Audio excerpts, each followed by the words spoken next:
Chapter 21, Dark Room 7, Birthday Surprise.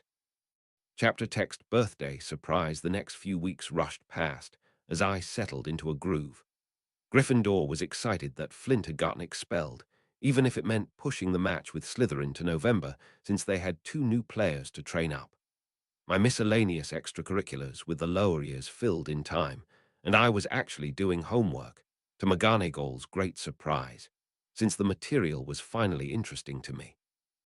But I still kept an eye on the looming end of October, because my birthday was extra special. "What kept you?" Mathilda asked as I entered the Gryffindor common room on the morning of the 31st, after giving me a long birthday kiss. I checked to make sure nobody else was paying close attention and said, "I waited until everyone else was out of the room so I could get Barb to confirm the trace broke." My likely illegal spirit assistant had indeed given me a clean bill of health on that or any other tracking spells before going back to sleep.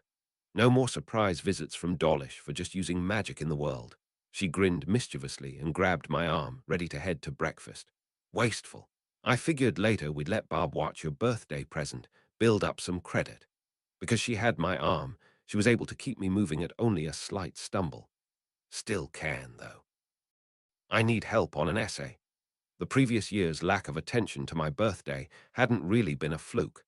Students were discouraged from making a big deal about them, because with the number of students in the school, it was someone's birthday almost every day, and it could get out of hand, and also make the kids that didn't get a big deal made feel left out.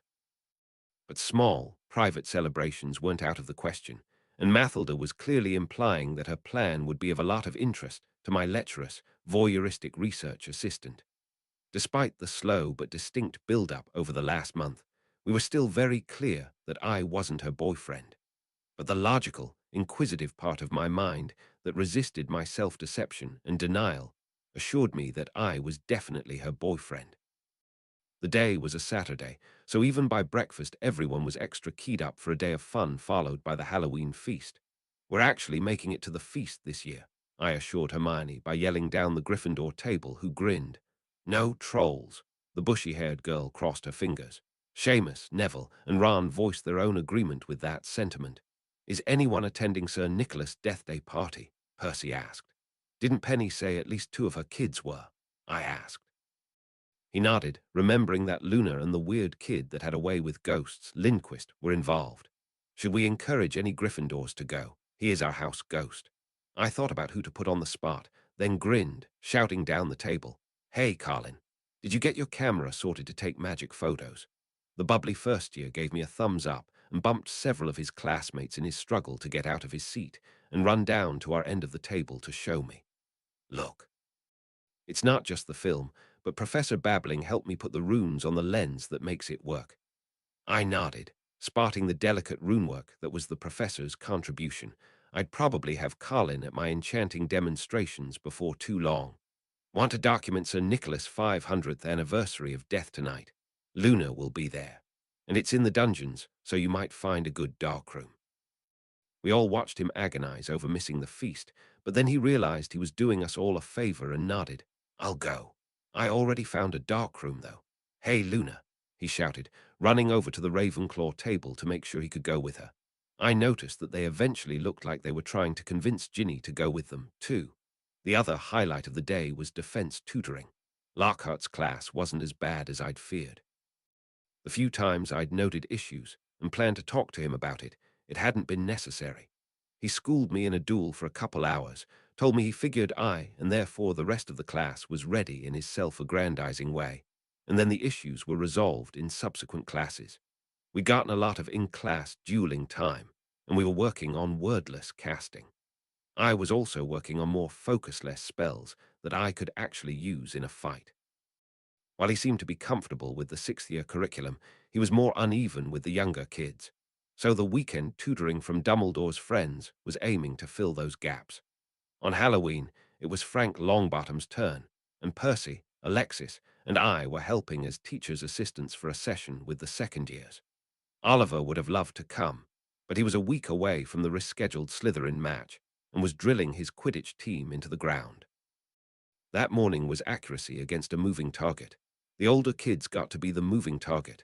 I wound up with Hermione, Seamus, Neville, and Ron, and Percy and Alexis each had 3 kids of their own. I didn't mind it that much, because I needed the practice dodging. I was also getting a workout doing without foci and trying to use shield charms with my bare hands. The kids' styles were interesting, watching from inside their semicircular firing line. Lesson 1 was how likely you were to hit your friends when you had the target completely surrounded. Hermione got her spells to work every time, and they packed a punch, but she needed to work on speed and accuracy. Seamus was actually kind of a terror with his half-finished blasting rod, throwing out fast and heavy gouts of flame that I really needed to watch out for. But his accuracy was awful, and obviously he could only cast the one thing. Neville's spells had hardly any force behind them, but he could get quite a few downrange with good accuracy. And Ron, I called a timeout when I finally realized what was bugging me. Hey, Ron, your accuracy is really good, but are you getting tired faster than everyone else? I asked. Neville's dad had wandered over, curious what I was asking them about. Ron shrugged and nodded. Yeah, I'm trying to throw them hard enough to get through your shields, so I put a lot of power into it. My eyes narrowed, so Mr. Longbottom asked, Did you notice something, Mr. Dresden? It's hard to explain. I thought out loud. When Ron's spells hit my shield, it's like there's a bunch of secondary hits around the core of the spell. Feels like residue or something. More focused than when I cast them without a tool, but more spread out than any other wanded spells I've seen. The pure-blooded aura thought for a second, then asked, Ron, did you get your wand from Ollivander's? The boy shrugged, then explained, Sort of. Charlie got it there before he went to school, but he had to get matched for one with a dragon heartstring when he got his job. The dragons are supposed to be easier to work with if you have one of those, so I got it from him. I groaned quietly, and Mr. Longbottom sighed, muttered something to himself that didn't sound particularly charitable to Arthur and Marley Weasley, then nodded. Well spotted, Mr. Dresden. Ron, I'm going to talk to your parents about getting you a better matched wand. You will likely have a much easier time casting once you have one. You think? The boy exclaimed, hopeful. That would be brilliant. Neville nodded. I tried to use Dad's wand once and could barely get it to do anything. You have to be properly matched. Harry was explaining it to us during one of his enchanting seminars. If your wand isn't exactly right, you get messed up spell matrices when you cast. I nodded at the boy, and Hermione beamed that he'd gotten it so right that she didn't have to add anything. Of course she did anyway. I tuned out while the girl gave her friends more information than they ever wanted to know about wand lore. Walking down to lunch, I let the kids get ahead and asked Percy, I know things are tight at home, man, but wands are only, 7 galleons? That's like $60. I could afford to get Ron a new wand. He admitted, guiltily, yes, thrift becomes a habit and hand-me-downs too much of a rule. Mother was very unhappy when Charlie needed a second new wand. Only your first wand is subsidized by the ministry down to 7 galleons, and he needed Ollivander to make something bespoke to get a dragon heartstring wand that would work for him on top of that. Mother got it into her head that passing his old one to Ron would slightly mitigate the cost. It's not fair to Ron, I told him. Sounds like he never gets anything that's just his, not even the most important thing for him to do well at school. Percy grimaced. I knew he'd had his own history of hand-me-downs from his 2 older brothers, though fewer than Ron got. I will write to my parents, Charlie as well. He sends money home when he can, but he is likely making enough now that he could at least buy Ron a new wand, if not pay back the cost of the bespoke one. I nodded, happy about that. I still suggested, and hey, if you tell Ron it's a present for working harder at school the last few months, maybe he'll get into his head that academic excellence is rewarded. Lunch was calm, and then Mathilda and I went off to find a comfortable abandoned classroom for the afternoon.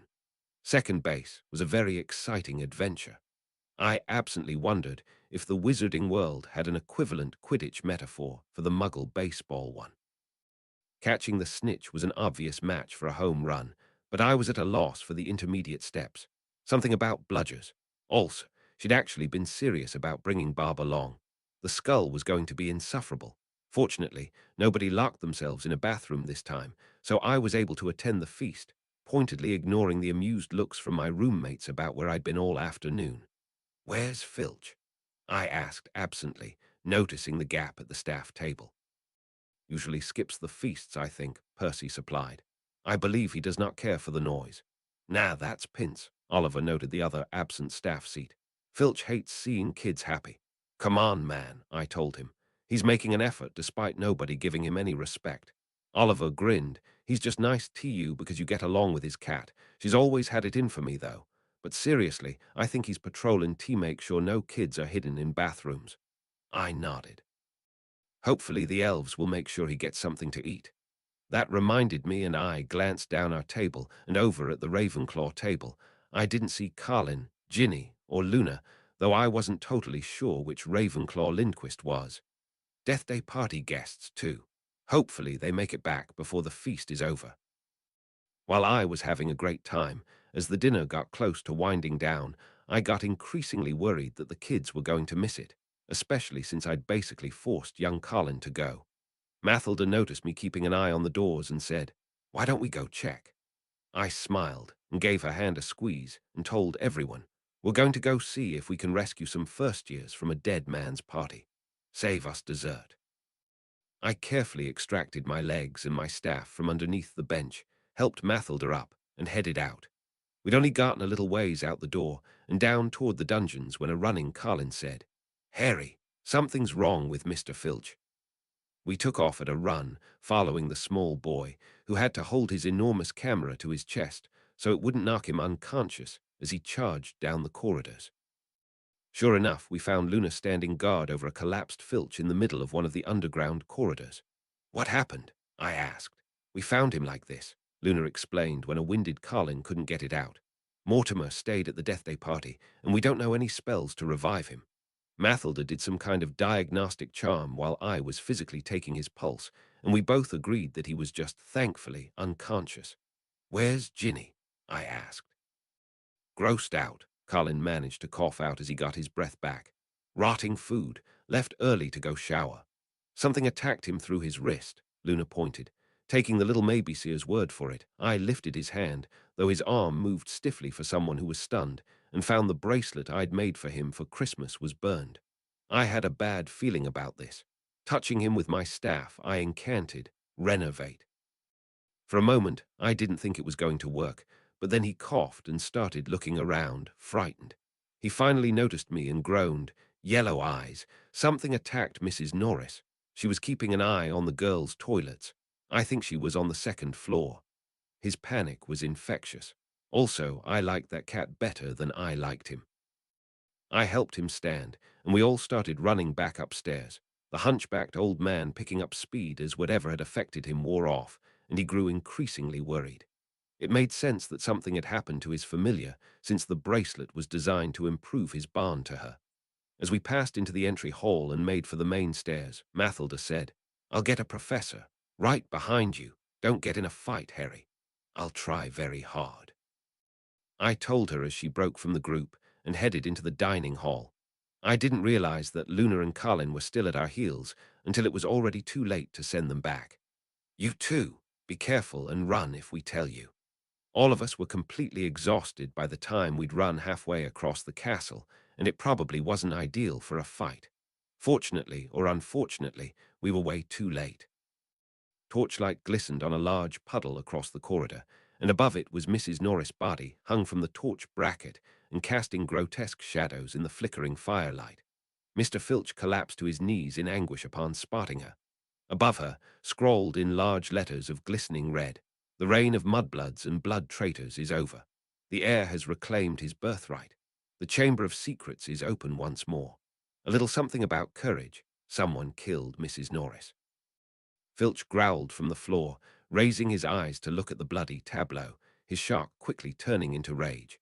His familiar still hung beneath a torch bracket, surrounded by large red letters proclaiming a war against non-purebloods. I put my hand on his shoulder as he tried to surge forward to grab her. "It's a crime scene. We can't touch it until Dumbledore gets a look, or we might not know who did this." He almost pulled loose anyway, but then nodded and turned his head away.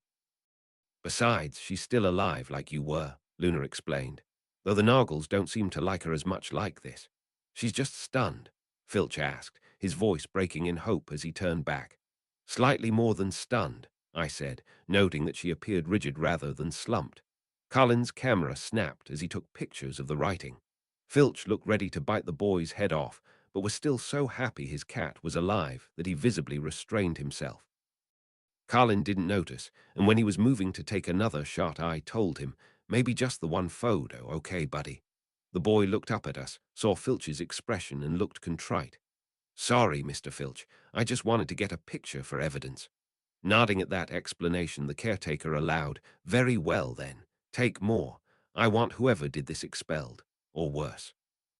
Not long after Carlin snapped a few more angles of photographs, Mathilda rushed up with McGonagall and Dumbledore not far behind, and Professor Kettleburn clopping down the hall on his prosthetic legs at a slower pace. Though they'd probably tried to keep the students in the dining hall, a surge of a couple dozen curious kids were clearly keeping their distance, but moving down to see what had three professors rushing out of the feast. Oh my, Dumbledore exhaled, taking in the scene. Ms. Grimblehawk informed me that you found Argus in a similar state. May have been feedback from the familiar barn charms I made them, I admitted. The headmaster nodded, flicking his wand in a series of gestures that I thought were healer diagnostics, though some seemed even more esoteric. Smiling as he finished, he spoke a simple Malio, and Mrs. Norris twitched and then slipped down to the ground, landing on her feet. I dare say that charm prevented a more serious injury by allowing a small part of the effect to bleed across to Argus. Filch was already crossing the floor to pick up the revived cat and sobbing in relief. He walked her back, and I gave the poor girl a couple of scritches as well. It was just the body-bind curse, I asked, having recognized the specific counter-charm. Perhaps, the headmaster considered, but then aloud, or perhaps not.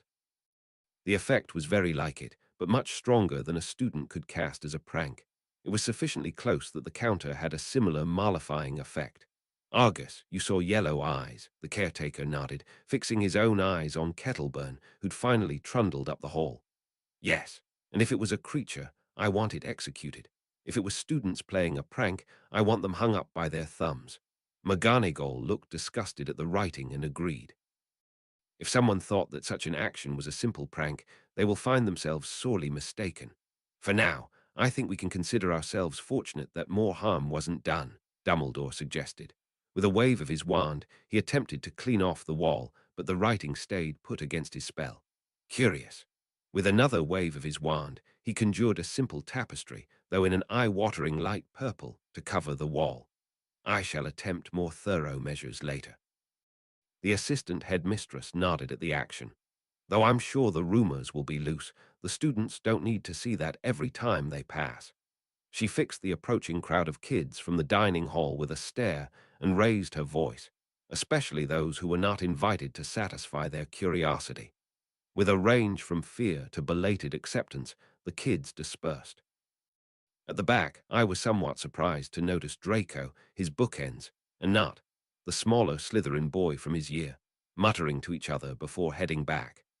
I shall investigate more thoroughly, but I think all of the students have played their part and may return to their dormitories, Dumbledore suggested. 5 points to each of you for cooperation and good sense, and an additional 10 points to Mr. Dresden for clever enchanting. Filch nodded his own thanks, and I just gave him a return nod and Mrs. Norris another scritch. I think Luna and Carlin missed dinner because they were at Sir Nicholas' party, I asked, and they nodded. I'll have food sent to your dormitories, McGonagall acknowledged with a slight smile. Dismissed, the four of us left the adults to puzzle over the situation. Let's drop Luna at Ravenclaw, I suggested, since their tower wasn't that far out of our way toward our own dorm, and we probably shouldn't leave a first year wandering alone after an attack. Once we were out of earshot of the professors, I asked, so what's a chamber of secrets? Slytherin's monster, Mathilda immediately answered, quick on anything that related to magizoology. It's a hidden room in the castle, supposedly. Salazar Slytherin hid a horror there. One day his heir could unleash it. It would, well, force anyone who wasn't a pureblood out of Hogwarts. I'll write to Daddy and see if he knows anything else, added Luna. So if it's true, and it's a monster with yellow eyes that basically petrifies people, I thought out loud. We're looking at, what, Medusa, basilisk, or cockatrice? Luna and Mathilda glanced at me as if I'd grown a second head, and Mathilda asked, "Why'd you jump to those three? There have to be a ton of possibilities." I shrugged. Those are the classic three that petrify people, at least in Arcanos. Seeing that didn't clear up anything for the two girls, though Colin looked like it sounded vaguely familiar to him. I explained, "It's a Muggle fantasy game, but it draws a lot on mythology." Admittedly, I hadn't actually had enough friends that I'd played the role-playing game, but I'd spent a lot of time hanging around all day treating comic book shops and bookstores like libraries, and they'd frequently had game sections. My sort of girlfriend thought about it and said, "If it's that accurate, I should get Uncle Abraham to buy some copies." The Grimblehawks had a scam where they got the ministry to pay for them to watch Muggle fantasy movies to make sure the Muggles weren't breaching the statute of secrecy. "Daddy might be very interested as well," Luna nodded. I wondered what kind of conspiracy theories the Quibbler would get out of the popular game. We dropped her at the Ravenclaw door and then headed back to Gryffindor. Colin was excited to find a personal dinner plate waiting for him at one of the study tables in the common room, and while he was distracted by the meal, Mathilda suggested, "Bob." I nodded. The skull definitely owed for the show we put on that afternoon. We slipped up to my dorm room, made sure nobody was there, and Mathilda threw up a few locking and privacy spells. We'd learned it was faster for her to do it with her wand than for me to do it without a focus. She even finished with the spell that was in my potions book that turned speech outside of the bubble into a buzzing white noise. Fishing Bob out of my trunk, we quickly caught him up on what had just happened and our theories. When we'd finished, he said, "I don't know, Harry. None of those are a very good candidate for a 1,000-year-old monster." I shared a look of annoyance with Mathilda and asked, "Why?" "Well, taking it in order of least likely," the skull explained. "Cockatrices are right out. They don't live nearly long enough, and they're too dumb to use as a weapon.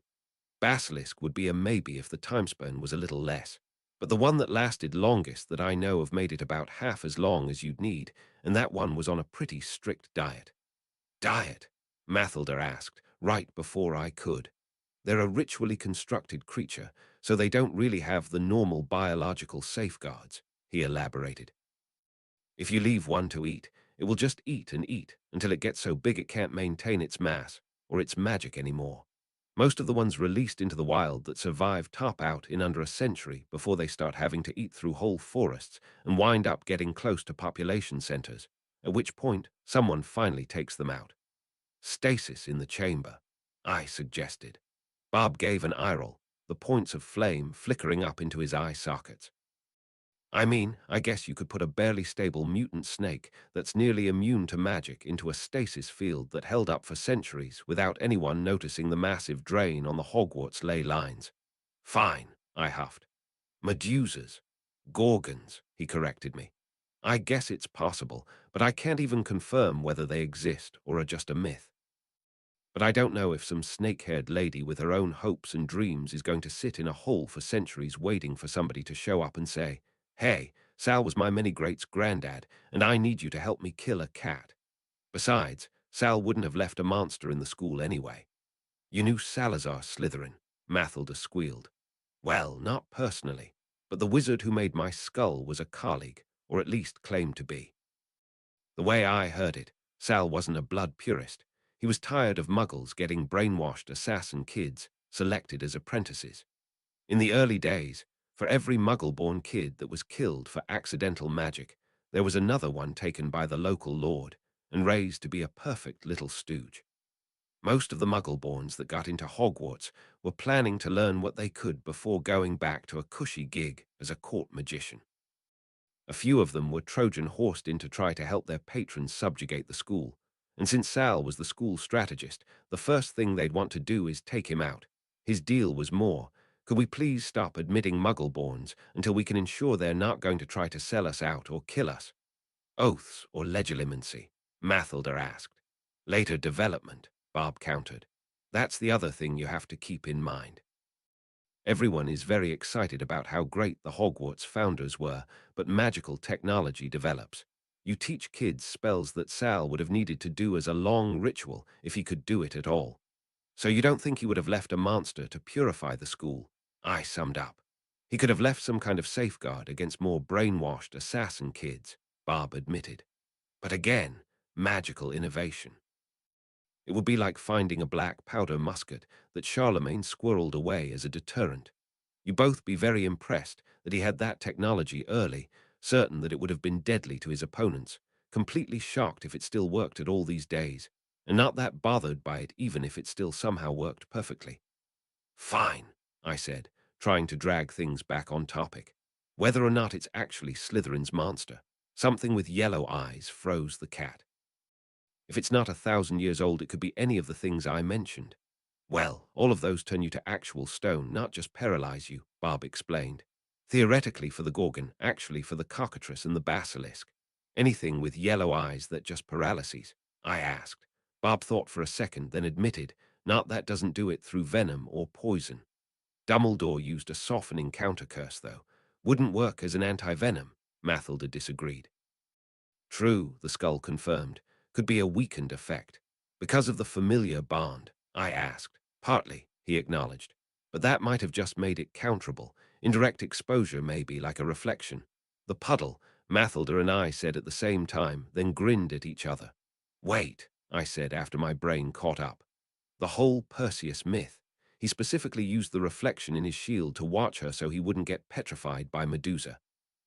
The reflectivity of an ancient Greek shield wouldn't be very good, Bob explained. And if it was made of yellow brass or bronze. It took me a few seconds to think it through, and then I grinned. It might not reflect whatever magic light is being emitted from yellow eyes. It's not safe to go alone despite my research. Hogwarts was having a hard time taking things seriously. I'd basically browbeaten every Gryffindor into being cautious, just in case there was a Medusa blood purist running around. But it was clear they were only doing it to humor me. Penny and Luna were on board, but having a hard time convincing the rest of Ravenclaw there was a problem. I mentioned it to Draco, but obviously there were few people in Slytherin that thought they'd be in danger, even if Slytherin's monster was running around. And I didn't even really know anyone in Hufflepuff well enough to convince them it could be an issue, though I mentioned it to kids I had classes with. Most people seemed to think it was just a prank done in poor taste. By the next weekend, people were more interested in the rescheduled Quidditch match between Gryffindor and Slytherin than they were any potential danger. Both teams had new Seekers. As a reward for earning his place on the team as Seeker, Draco's father had bought the whole team top-of-the-line brooms, which seemed unfair. Well, it seemed unfair that the school would allow so much variation in equipment. Quidditch really was a stupid sport. Gryffindor was only fielding one new player to Slytherin's two, which should have been important. But I wasn't sure, given how dumb the Seeker position was, that Draco's high-tech broom wouldn't be decisive against Ginny's borrowed broom. Slytherin had replaced Flint with some fourth year named Warrington, who looked even bigger than Flint. For all the various imbalances, it actually wound up being a pretty interesting game. I was obviously not an aficionado, but the Gryffindor chasers seemed to work better together now that Katie was there with her friends, and they scored a decent array of goals based on skill rather than speed. Meanwhile, when the Slytherins had the quaffle, they just leaned on being a fast-moving wall of meat, though Fred and George showed them a few times that angry cannonballs didn't care if you were burly. Draco seemed to be sticking close to Ginny, trusting that he'd easily be able to beat her to the snitch from the same spot as soon as either of them saw it. As they drifted over near enough to where I was sitting to hear them over the noise of the crowd, I could make out that the boy was maintaining a litany of insults, some of them that would be inappropriate for an adult film. "Draco," I shouted, and when his eyes flicked my way I yelled, "Don't be a dick." He flushed slightly, and they both drifted off, but it seemed like the torrent of abuse stopped, and both of the kids spent more time keeping their mouths shut and paying attention. The game went on for a good while after that, and I was actually sort of getting into it, a vision of what it could be like if it was just a game about scoring goals. Gryffindor was up very slightly when suddenly Ginny, from above the crowd, shouted, "My broom," and started to fall, the charms having seemingly cut out entirely. I didn't think she'd shouted loud enough for the rest of her team to hear, but Draco certainly had. The boy was paralyzed with indecision for a few crucial moments, unsure if he should try to help or not. She was far enough away that I wasn't sure if I could catch her with a spell, but while I was paying close attention to her to figure out what to do, I noticed a grin stretch across her face. By the time the rest of the team noticed what was going on, let alone other Gryffindors in the stands, she'd managed to point the broom downwards and was clearly flying instead of falling. In the couple of seconds before Draco realized he'd been played, the Weasley's youngest was already several dozen feet below him, if my understanding of gravity acceleration checks out. His rocket ship of a broom nearly made up the distance, but she still clamped a hand around something close to the ground and managed to pull up before he caught her. Thrusting her fist high to show, she'd grabbed the snitch and ended the game. I couldn't hear them across the field over the roaring of the crowd, but I thought I saw Draco open his mouth, glance at me in the stands, then close his mouth and just nod to Ginny before flying back to his team. The party in Gryffindor went late, and McGonagall actually came by to join once it started to wind down. Let them get their celebrating out without an adult, and then make sure they actually go to bed, I asked her. Mathilda and I had only been one of the couples that had needed to hastily disentangle as soon as the assistant headmistress entered the common room. Something like that, Mr. Dresden, she gave a slight smile. By the way, Miss Grimblehawk, I like the new shade of lipstick, though I'm not sure it suits Mr. Dresden's skin tone as well. You got me, I said, then winked.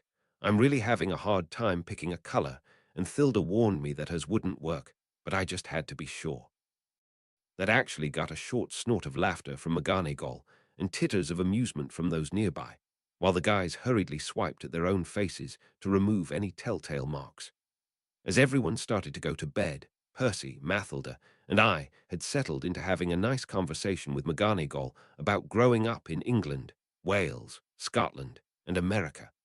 Our head of house's experience was, of course, nearly 50 years earlier than ours. She was a child in World War Roman II, but that had some interesting overlaps with Percy and Mathilda being old enough to remember a little of the war with the Death Eaters. It had gotten quite late, and it was just the four of us when Dumbledore's silver phoenix patroness flew into the room and said in the headmaster's voice, "Minerva, you're needed in the infirmary. The Chamber of Secrets has indeed been opened again." "We're coming, too," I told her. "I certainly can't," she began. "Just finished telling us that you are a half-blood," Percy surprised me by interrupting a moment before I could, "and you would certainly be a much more important target than any student." He thought and added, "At least take Mathilda, whose family is pureblood and not known as blood traitors. An attack on her would give lie to the whole situation. And she's not going without me to escort her back. Plus Percy, because he's actually allowed to be out after curfew so we don't get stopped," I explained.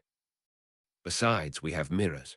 I reached into a pocket of my utility belt and withdrew 4 of the mirror-polished bronze discs I'd laboriously transfigured that week. "Fine," McGonagall eventually allowed. "But be careful. We'd only been walking for about a minute, carefully using the mirrors to check around corners before Mathilda asked, 'The Chamber of Secrets has been opened before. It's supposed to be a myth.' 'It is, dear,' McGonagall answered absently. It's so unlikely to happen that it's the professor's code for dark magic being used on a student. It's supposed to be less scary than saying a dark wizard may be at large in the castle. I guess we'll have to change it going forward. Last year, when Meekin was cursed, you just said that he had been Imperiused," Percy pointed out. "Well, I've always thought it was a stupid code," she admitted. "You know how Albus likes his secrets, though." "So there couldn't be a chamber?" Mathilda asked. "When I first started here as a student, they were in the process of installing plumbing throughout the entire castle," McGonagall countered. "Even if the similar projects that have been undertaken throughout the centuries found nothing, that would have made it almost impossible to hide such a chamber." Given Bob's lecture about magical development over the past millennium, neither Mathilda nor I was willing to argue that surely the ancient wizards could have used magics so subtle as to confound centuries of treasure hunters and castle renovators. We made the rest of the trek in silence, which suited me because I would hopefully hear a threat even before we could see it. Finally, we reached the infirmary and entered the room to see Pomfrey looking flummoxed next to a bed containing a student, Dumbledore and Sprout looking on. Because Sprout was present, I made the connection that the girl frozen on the bed was one of the Hufflepuff prefects. I'd find out later that her name was Haywood, a half-blood. She was clutching a silver hand mirror in her hand, as if she'd been using it to look around corners on her patrol. "Ah, Mr. Dresden, it seems your advice may have saved a life," Dumbledore nodded, after clearly considering whether to send us away immediately. "Pomona tells me the consensus among the prefects was, better safe than sorry, so they took to using mirrors to turn corners. Should have been bronze." I showed mine. "I take it she's too frozen for the countercurse you used last time." "Indeed, though we have hopes that mandrakes can be used to create a restorative draft. A pity that ours will not be mature for a few months yet." "Could we order mature ones?" McGonagall asked. Sprout shook her head. "Mandrakes only mature at the height of spring and need to be used for the draft immediately. If this had happened a few weeks earlier, we might have been able to get some from the southern hemisphere, but they'll have gotten too dried out already to be good for that particular potion." I moved up next to Dumbledore while Sprout and McGonagall started talking about herbology logistics, and asked quietly, "It's Voldemort again, isn't it? Have you checked Lockhart?" "I do not believe it is the spirit again, no," he answered. "With a sample of his resonance to work with after last year, I've added a detection spell to the school wards that should alert me if he re-enters the castle, possessing someone or not. And yes, I have checked Gilderoy thoroughly and found him to be untainted by dark magic. He removed his spectacles, cleaning them as a nervous habit on one of his paisley handkerchiefs. But especially given the attack on you at Hogsmeade, I agree that this must be a ploy of his somehow. Let me know if you discover anything else." I nodded and handed him one of my mirrors. "Bronze may not reflect the gaze of whatever yellow-eyed creature is being used for this." "Astute," he nodded. "I'll see that they're put into use. Thank you, Mr. Dresden." Chapter 22, Dark Room 8, December Violence. Chapter text: When the violence causes silence the rest of November, passed without any further attacks. This may or may not have had anything to do with the large curved bronze mirrors that the staff had placed at every intersection in the castle, with official encouragement to look into them before turning corners. Additionally, Beatrice Haywood was well liked, and the students were finally taking the danger seriously. Most of the houses had started to ensure that well-connected purebloods were always grouped with muggle-born and half-bloods, especially after dark. "Basilisk, Harry," Mathilda insisted one Saturday morning at breakfast, the first weekend of December. "They actually exist for sure. How would it be sneaking around the school?" I asked, rehashing the argument we'd been having all month. "A Gorgon could just pull up a hood, and you'd think she was a witch at a distance." Several people say they've seen a witch's reflection in the mirrors and ran away when she didn't answer them calling. "Something killed Hagrid's roosters," she fired back. "Could be the wargs," I shrugged, "or something else in the forest. And you know roosters aren't actually a danger to Basilisk." We'd had several more sessions with Bob about the various possible attackers, and he'd said a line in one of the bestiaries about basilisks fearing roosters was just poetry. Basilisks were constructs of dark magic that were harmed by sunlight, so roosters crowing meant that it was almost sunrise, and a basilisk would flee to escape the dawn. "But what if the dark wizard doesn't know that?" she asked, reaching pretty much the same stalemate we always reached. We were fortunately interrupted by the mail arriving. As usual, I didn't get anything, but I noticed whatever letter Penny got at the Ravenclaw table had her going pale and jumping up. She ran up to the head table and showed the short note she'd received to Flitwick, her head of house, and he quickly got up and escorted her out of the hall. Percy wasn't far behind, clearly worried for his girlfriend. "I hope Penny is okay," Mathilda said, watching the three leave. "Looked like the note was on paper, not parchment," I said. "Maybe something bad happened at home." We got an answer not long after, when Percy headed back into the room and went to talk to McGonagall. They kept the conversation whispered, so it was hard for me to listen, but I made out words like "a company," "of age," and "Marley," as Percy got increasingly frustrated. Finally, he looked at me and asked her, "Dresden?" McGonagall thought for a moment and nodded, getting up from her place and beckoning me to follow her and Percy out of the room. Mathilda tagged along, and the rest of Gryffindor was about to follow as well before our head of house insisted, "Please remain seated. This is a private matter." She didn't seem thrilled that Mathilda was coming along, but shrugged as if knowing my not girlfriend would find out pretty quickly anyway. As soon as we were clear of the room and out of earshot of the other students, Percy explained, "Penny's father was injured and is in hospital. She needs someone to accompany her, and since I am not yet of age, you would have to explain the whole thing to your mom to get permission, and we want to move quickly." I finished for him, and he nodded. "But why not a professor?" McGonagall explained. "I believe you already know your way around Manchester. None of the staff do, and few of us would likely blend into a Muggle hospital anyway." I nodded, and she said, "Please go change quickly into Muggle attire and meet at the headmaster's office." I rushed up to the dorms, while Percy and Mathilda went to console Penny. A few minutes later, I was dressed for a Manchester December in the warmest Muggle clothing I could get second-hand. A thigh-length military surplus coat concealed my utility belt, but wasn't long enough to carry my blasting rod, much less my staff. I really needed a deeper wizard space pocket, or a bigger jacket. Approaching the headmaster's office, the gargoyle moved aside as I approached, and I took the magical spiral escalator up. It was the first time I'd been here since Dumbledore had brought me through from Azkaban the previous year, and in the middle of the night, I hadn't had time to take a good look. The entire place was stuffed with portraits, books, and magical trinkets, as well as witches, wizards, and one weary-looking phoenix. "Close to a burning day, huh, buddy?" I asked Fox. The poor guy just nodded at me, miserable, his plumage much less vibrant than usual. I wondered how long he had to be old before his life cycle would reset, born again in flame. "Any day now, I'm hoping." "Well spotted, Mr. Dresden," Dumbledore answered. "Now I understand you know how to use the rail system to get around.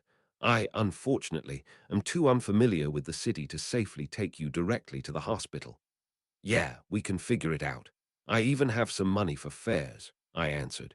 "You ready, Penny?" I asked her, where she had hastily donned her own Muggle clothes and was talking quietly to Percy and Mathilda. Her outfit was considerably more modern and color-coordinated than mine, not salvaged from thrift stores, but as I'd noticed previously over the summer, was probably not that much more expensive.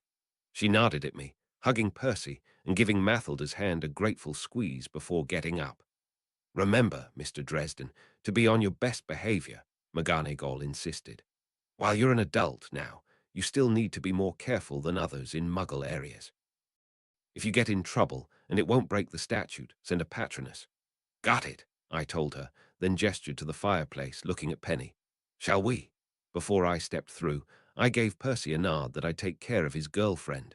A few moments of twisting through an inferno later, and I was stepping out behind Penny into the coat store that was the only public flue we knew about in Manchester. She'd already asked the shopkeep for information, and he was explaining. There were a pair of bombings on Thursday morning. Era took credit.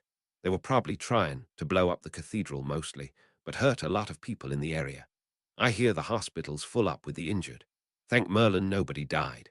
Penny was quiet as we took the bus into the tram station and let me talk to the attendant to figure out what we needed to do to get to the Royal Infirmary.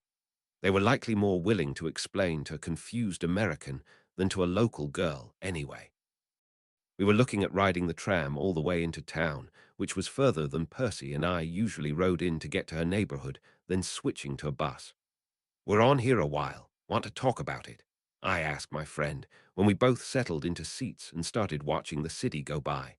She nodded and started to explain. "The Clearwaters moved to Manchester as soon as the canal opened. It'll be a century in a couple of years. According to my dad, we've been dockworkers as far back as the records go. Big, manly men putting things on and off ships and barges. I don't know if he would have been as bad if the port hadn't closed when I was 7. I remember him being happier before then.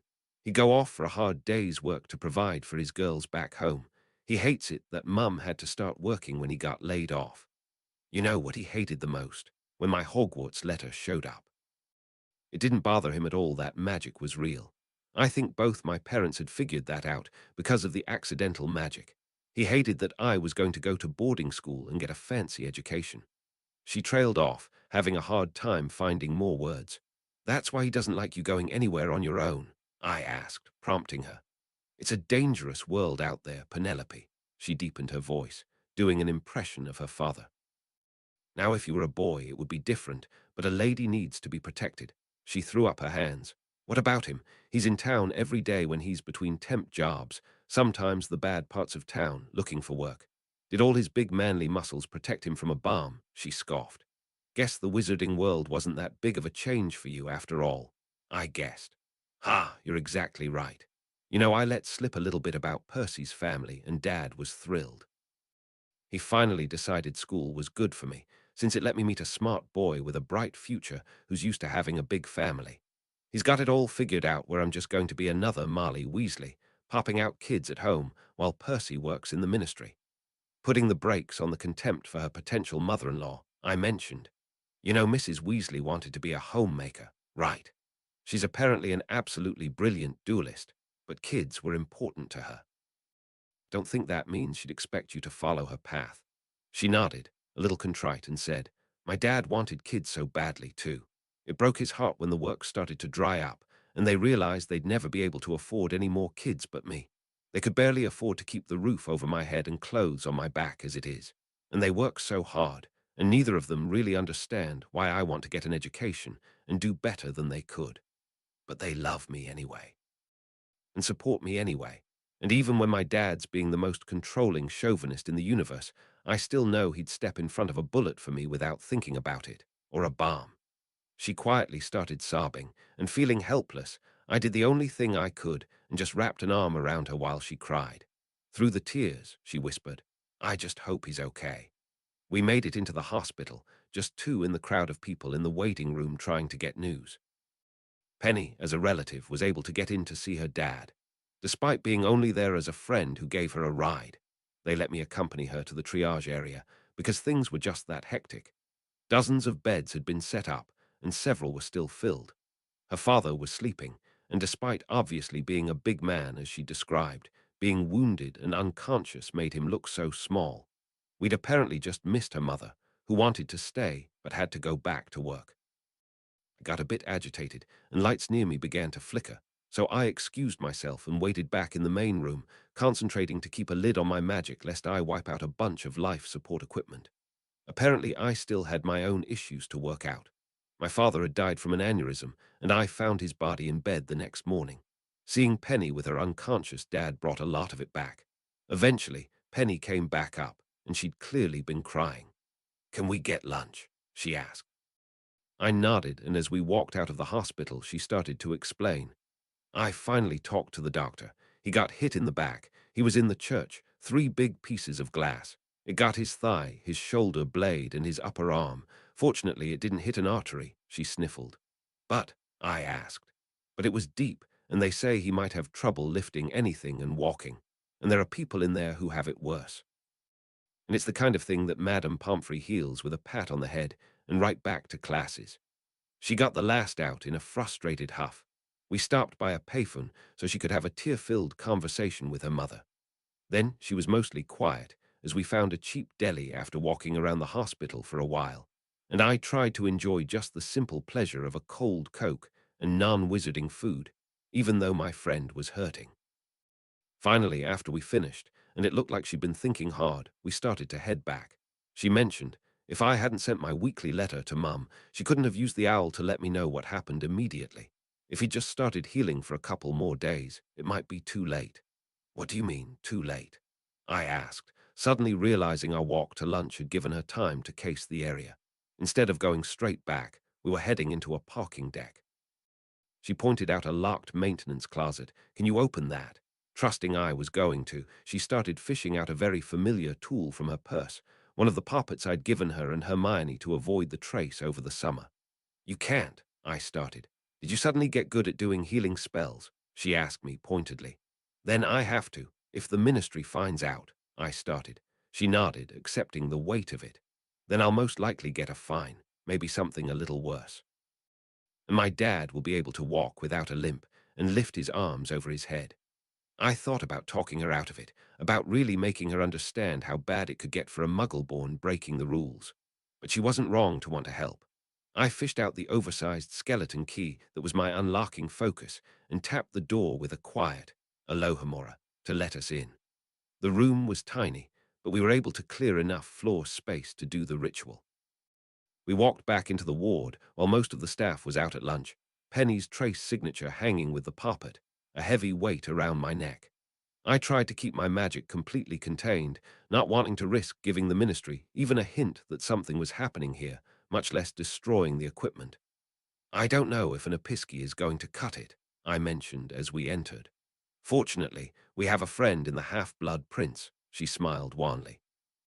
Checking to make sure there were no nurses watching, she slipped her wand out and began to sing the incantation, almost like a lullaby, Vulnera Senenter. One by one, she sang her father's wounds closed beneath the stitches and bandages. And then, hiding an ecstatic grin that it seemed to have worked, she moved around the ward, singing the spell for everyone she could get to without being noticed, putting a mild sleeping charm on those that were awake so she could work, again and again, until she used up the ritual and the poppet fell from my neck. I just hoped it wouldn't be hailed as a miracle, and if it was, that word wouldn't make it back to the ministry. This almost certainly violated my Doom of Damocles. But for the look on Penny's face, as she talked quietly with her father and told him he'd be okay, and for the proud look on his when he realized that her magical education had healed him, I'd own the blame if the auras ever came to ask. Fortune favors the bold. It has to be Malfoy. Ron insisted to the other second years, who'd clustered near the fireplace in the Gryffindor common room to try to work out who the heir of Slytherin could be before everyone left for winter break. Seamus nodded along with the redhead. It can't be, Neville explained, patiently for the umpteenth time. His family history is fully documented. The Blacks would definitely have mentioned it if they could trace back to Slytherin, and the Malfoys are from France. What if Slytherin went to France and had children after he left Hogwarts? Hermione mused. Four sets of eyes turned in appeal to me, where I was sitting a little ways away reading a book, Mathilda's legs draped over mine as she dozed on the couch we were sharing. It's possible, I admitted. The creator of Bob's skull, Etienne the Enchanter, had been French, so if he knew Slytherin it could have meant they met in France. But it's not Draco. He's just the only Slytherin the four of you know. He's not the only one, but he's the worst one, Ron insisted. And he was awful to Dean and me at the dueling club. You were both antagonizing him about your father's raid on his house, Hermione chided. Lockhart's dueling club the night before had actually been a pretty decent showing, largely due to the tutoring so many of the kids were getting from Dumbledore's friends on the weekends. Draco had wound up matched with Dean Thomas, the muggle-born boy in Ron, Seamus, and Neville's dorm that the three didn't hang out with much. Draco had pulled out some pretty obscure hexes, and in response, Dean had wound up showing Draco his karate. Both of them left the club angry and embarrassed. Draco has been a lot better in Enchanting Club lately, Neville allowed.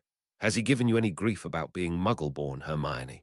Not really, she allowed. He pretty clearly thinks he's better than me, but he wants to prove it. She thought about it for a second, but he said some things that make me think he knows who it is. That's not actually impossible, I admitted. One of the Death Eaters who attacked me may have family in Slytherin who put Flint in contact with him. Any of the Slytherins could know who that was. You think the heir of Slytherin is whoever ordered them to? Hermione trailed off, then put it together. It's Voldemort. I nodded as the boys gasped at the name. Dumbledore seems pretty sure the wards would alert him if Voldemort got inside the school, but we have no idea how many of his people he's got working for him again, or what they're up to, other than trying to steal my blood. Was it irresponsible for me to include a bunch of 12-year-olds in the secrets I knew about a magical terrorist organization? Maybe, but they were determined to get involved anyway, and Hermione was actually 13 already. It probably is Malfoy's father then, Ron nodded. He was a Death Eater. Maybe the reason Dad didn't find any dark artifacts at Malfoy Manor is because he already gave them to Draco to use at school. Personally, I rather thought that they didn't find anything because Lucius Malfoy had been warned months earlier, hence his spring cleaning that resulted in a bunch of broken enchantments for me to fix over the summer. It probably also explained why we'd seen him and Draco in the seedy part of the alley. Maybe Dean and Cormac'll find something, Seamus suggested. What do you? I started to ask, just as the front door to the common room burst open and a boy stumbled in, winded. He was tall with short curly hair, and I vaguely remembered that he was the aforementioned Cormac. I only recognized him because he was in Katie Bell's year, and she put her foot down about inviting him to the study groups we'd had with the lower years before our owls. He was apparently kind of a jerk. "Gorgon," he tried to yell, but mostly wheezed because he was so out of breath. Mathilda started awake at the yell, sliding her legs off of my lap and sitting up on the couch. Cormac took a moment, a hand on the back of a chair to catch his breath, then explained in slightly less halting breaths. "It's a gorgon. We saw the hooded lady." "Where's Dean?" Neville asked, looking at the door to the room, waiting for his year mate. "He was right behind me." Cormac turned around. "Him and nearly headless Nick. You ran and left Dean." Seamus yelled. "You wanker." I glanced at the clock above the fireplace and saw we still had a fair amount of time to curfew. I knew Percy was planning to spend some quality time with Penny before they had to be apart for 2 weeks, so was probably holed up in an empty classroom somewhere. Oliver and Alexis were similarly missing. In fact, most of the paired-off upper years were missing from the common room. "Guess it's us," I told Mathilda. She nodded, rubbing her eyes to wake up fully. "Take us to where you lost them, Cormac," I told him. Seeing the kids brighten up, I said, "No, if we see it, we're going to run too." "You stay here." The inquisitive foursome grumbled about getting left behind, and Cormac grumbled about getting forced to go back out. He explained, grudgingly, as we set out into the dim hallways, bronze mirrors clutched in our hands. "We were waiting in the library, keeping an eye on Malfoy. When he left, we followed him out. We figured if he was the heir, he couldn't do anything because I'm a pureblood. But we ran into Nick, and he was feeling chatty, so we lost sight of the Slytherins. We were heading back this way when we saw her around the corner. I really thought he was right behind me. Did you get a good look?" I asked. He shook his head. "Those mirrors aren't very clear, especially at night. Definitely shaped like a witch in a hood or a hat, and I thought I saw the shadows moving around her." We walked for a few more minutes and he said, "Around here." We were on the 4th floor, near the library, on basically the path that would make sense if they'd followed Draco down a couple of floors toward the dungeons, and then turned around and headed back toward Gryffindor Tower. The area was, indeed, spooky in the dim torchlight, and it was spookier still because of the frozen form of Dean Thomas, locked as if racing toward us, glancing back over his shoulder in the direction he was running from. The translucent form of Sir Nicholas, the Gryffindor ghost, hung behind him in line with where he was looking. The ghost's body was filled with a black smoke, and he looked as surprised as anyone that he'd been vulnerable. "Oh no," Cormac seemed genuinely upset that his friend had gotten petrified. "Why'd you look back?" "Nick said something," Mathilda suggested, peering up at the ghost's face. "Got Dean's attention." "Makes sense to me," I said. "Looks like he took the attack at least, so Dean got a reduced effect. The kid was clearly just paralyzed, rather than fully turned to stone. I wonder why she keeps leaving them without finishing the job. It's almost like she wants them to be found like this." I sent off a messenger patronus to Dumbledore, though it took me a moment to marshal my happy thoughts while looking at 2 petrified housemates, even if one was a ghost. The headmaster arrived a few minutes later with several of the other staff and began examining the pair, trying to figure out how a ghost could be partially petrified and how to move Nick out of the corridor. Flitwick eventually just muttered, "Ventus," and we were all surprised that the stream of wind was enough to waft the ghost down the corridor. I took the opportunity to corner Dumbledore while everyone was distracted and asked quietly, "We're getting really lucky here. We need to find out what's going on before someone gets killed. Fortunately, no one has died in the castle for 50 years, he deflected. When poor Ms. Warren died during similar circumstances, I was able to convince the previous headmaster to adjust the wards. A potent bit of fortunamancy guards all students and staff within these walls. Circumstances will conspire to turn any deadly attack into a near miss, if at all possible. That actually explained a lot about why the staff was so lax about safety. Wait, similar circumstances? I asked. At that time, it was generally believed that the paralyzations were due to bites from an immature acromantula, he explained. Though I, myself, believed that they were due to a modification of the full body bind curse to behave more like the hardening charm. Either way, they were much less resistant to healing than the current attacks. This may simply be because the attacker has grown more powerful in the intervening half-century. Was Voldemort a student here the last time this happened? He took the momentary pause that I'd started to realize meant he was thinking about evading the question, then explained, "You might check the trophy room for an award presented to Tom Riddle in that period. If you knew his middle name was Marvolo, you could perhaps consider what that full name is an anagram of." I wasn't exactly able to perfectly visualize letters in my head and rearrange them, but I thought I got where he was going. The name so feared that wizards won't speak it is just someone playing word jumble with his real name. And you think this is just someone using a curse that he invented as a kid, I said, and he didn't contradict me. Still, I argued, if it is a creature with a gaze that turns people to stone, it only needs to wander into the great hall at dinner, and there will only be so much the fortune wards can do to keep everyone from looking directly at it. He nodded. I plan to have the staff do a thorough inspection of the castle during the break. Hopefully, there will at least be traces of whatever curse, artifact, or creature is being used. I had hoped that there would be no further incidents until we could make the inspection, but alas.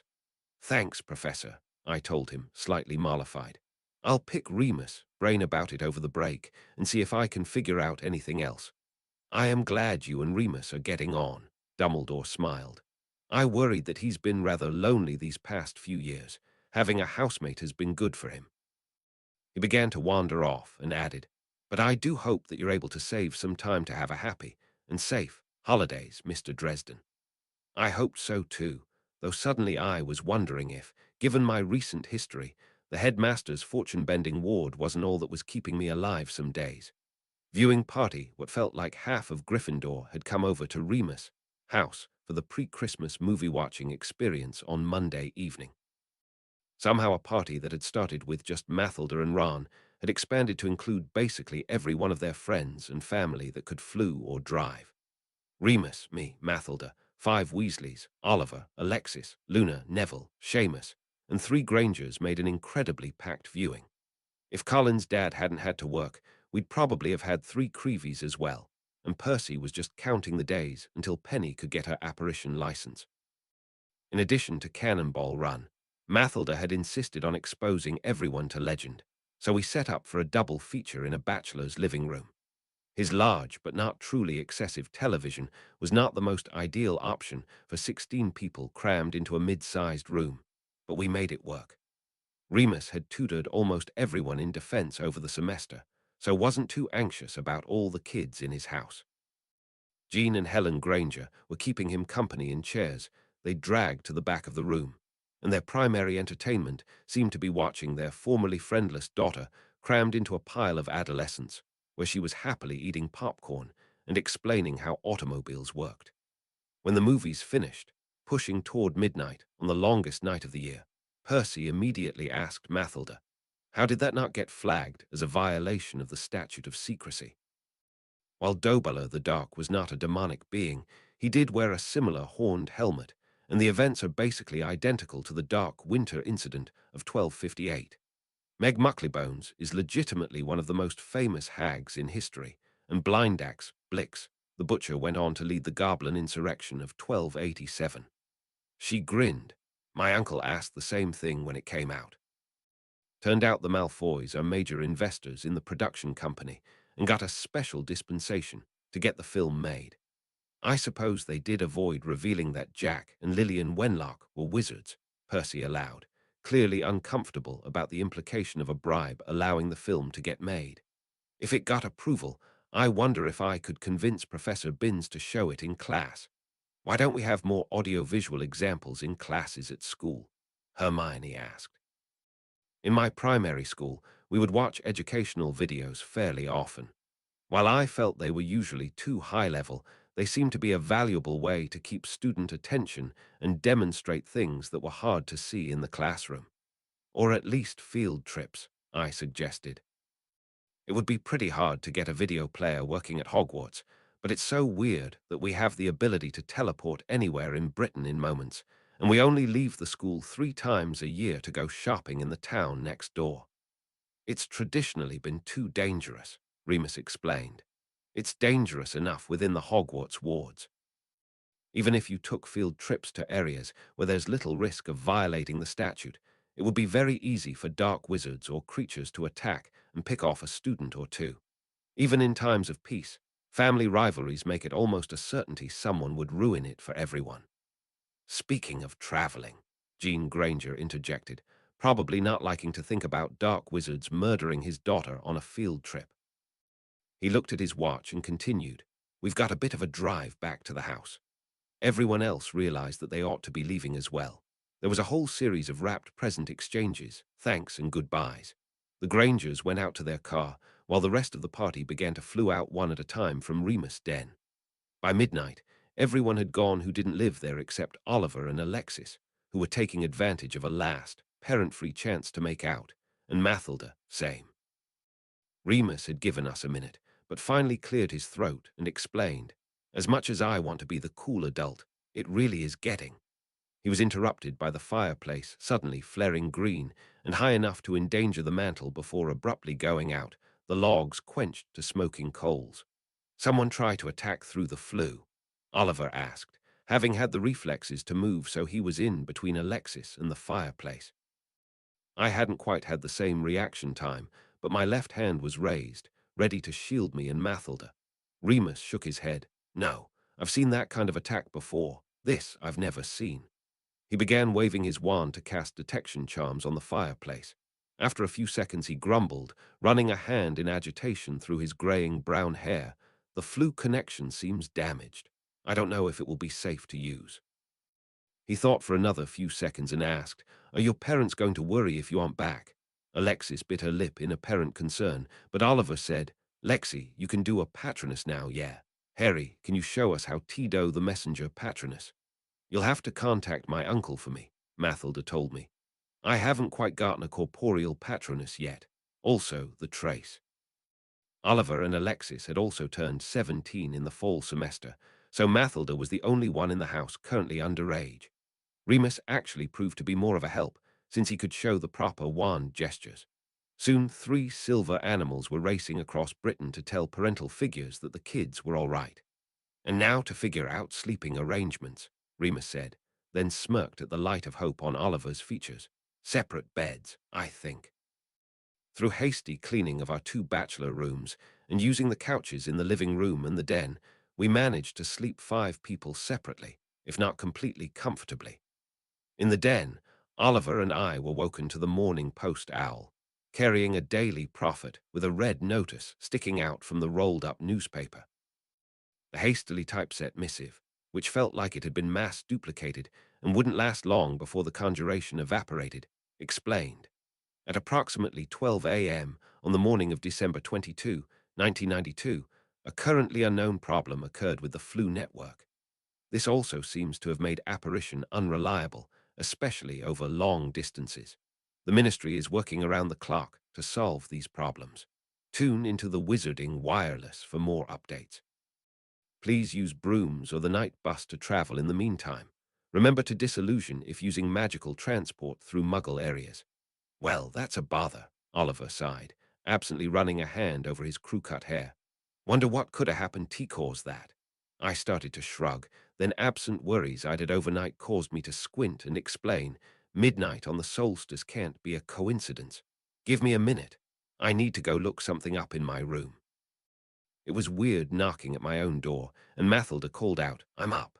After confirming through the door that she was decent, I entered. She was extremely tousled, wearing one of my T-shirts to sleep in. Nobody that wandered in off the street would believe I'd spent the night on the couch. "This is a good bed," she smiled. I smiled back, but it was forced. "Can you put up the silencing charms and lock the door?" I asked, quietly, already opening my trunk to retrieve Bob. She just gave me a raised eyebrow and I said, "Or at least lock the door, stupid trace." Once the door was locked and having to keep my voice down, I asked, "Hey, Bob." The skull's eye flames flickered on, still relatively bright in the early morning. "The flu went out everywhere at midnight on the solstice, and apparition is apparently messed up too," I explained to Mathilda as much as the skull. Mathilda's face was slightly shocked, and Bob made a whistling noise, his flames shading blue as he extended his senses. "You used to have a nice veil there." I groaned, my darkest worries confirmed. Well, it's not gone exactly, but it got ripped pretty badly. I guess something big came through and the damage rippled out. Are more creatures going to start pouring out? Mathilda asked. Maybe, Bob thought. Then his flames flared and the light from them panned around the room. Probably not. It's more like cracks through the structure. They're not wide enough that anything can just come through, but they're interrupting magical translocation paths. Can it be fixed? I asked. With enough wizards and enough magic, probably, Bob said, in the tone of voice that sounded like he wasn't very sure. Though I'm not even totally sure how you go about it. Rapidly waking up and thinking, Mathilda said, they'll have the Department of Mysteries on it. When it was just magical beasts getting through, nobody really cared. Now that everyone will be inconvenienced, they'll actually get the funding. She grinned. I guess people are done doubting you about where the beasts were coming from, Harry. Great. Vindication, I deadpanned. I'm worried about what big thing got through that they were working up to releasing at such a ritually significant time. It would turn out that I'd find out soon, and all my guesses were wrong. I'll huff and I'll puff. The problem hadn't been solved by that evening.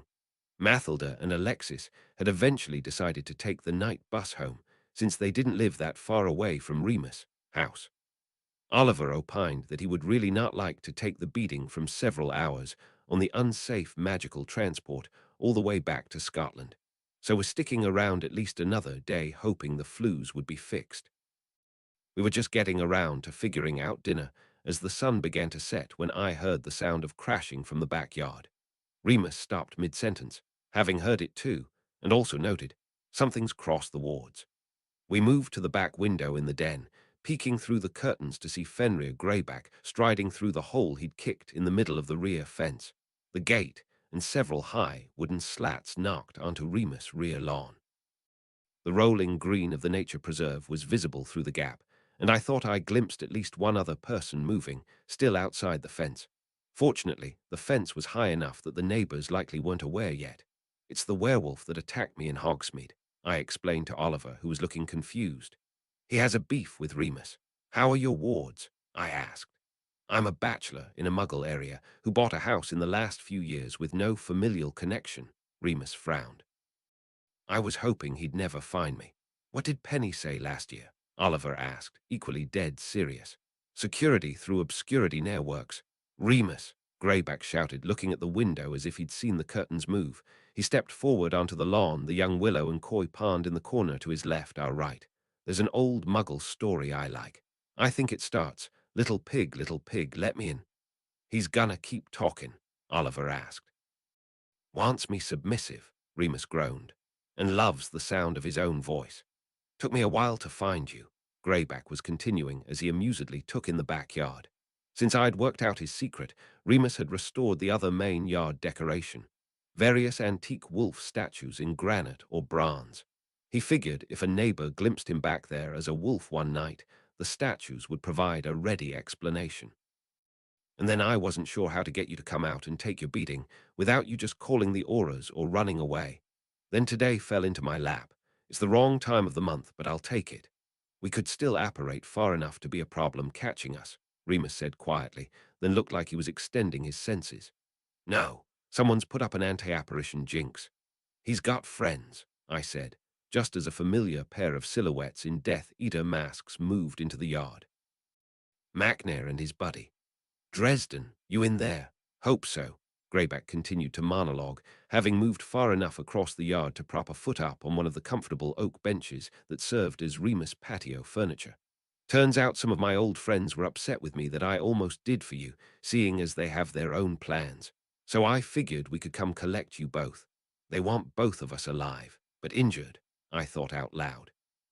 But they don't know you're here and won't care if they kill you, I told Oliver. I wasn't totally sure about his family, but I doubted he'd get the same pureblood politeness that Mathilda got the last time they attacked me. Stay out of sight, look for an opportunity to hit from cover. Makes sense, my roommate nodded. Are we really doing this? Remus sighed. Dumbledore is going to be very obviously disappointed in me if I let you fight instead of just trying for safety. Think they'll burn down your house and kill your neighbors even if we do get away? I asked. Fair point. And hey, way better odds than the last time they attacked me, I grinned. While Mathilda was probably the fifth year I'd most want to have my back, Oliver was a year more trained. Greyback was a lot bigger help to the Death Eaters than Flint, but hopefully Remus more than evened out the difference. Plus, we had the home field advantage. So Dumbledore's just a Patronus away this time as well. Remus snarked as the two of us got our gear together.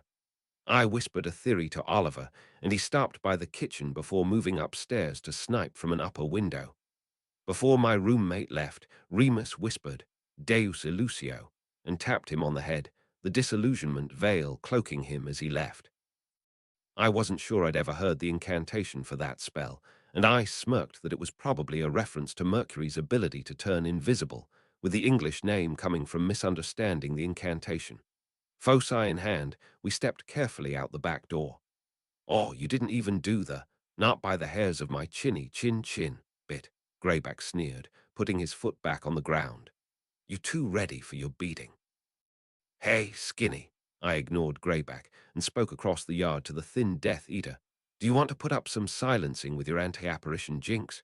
Hate to have the Muggle cops show up and distract everyone. Or we could take this into the nature preserve, Remus suggested, nodding at the half-mile of rolling fields and the forest beyond.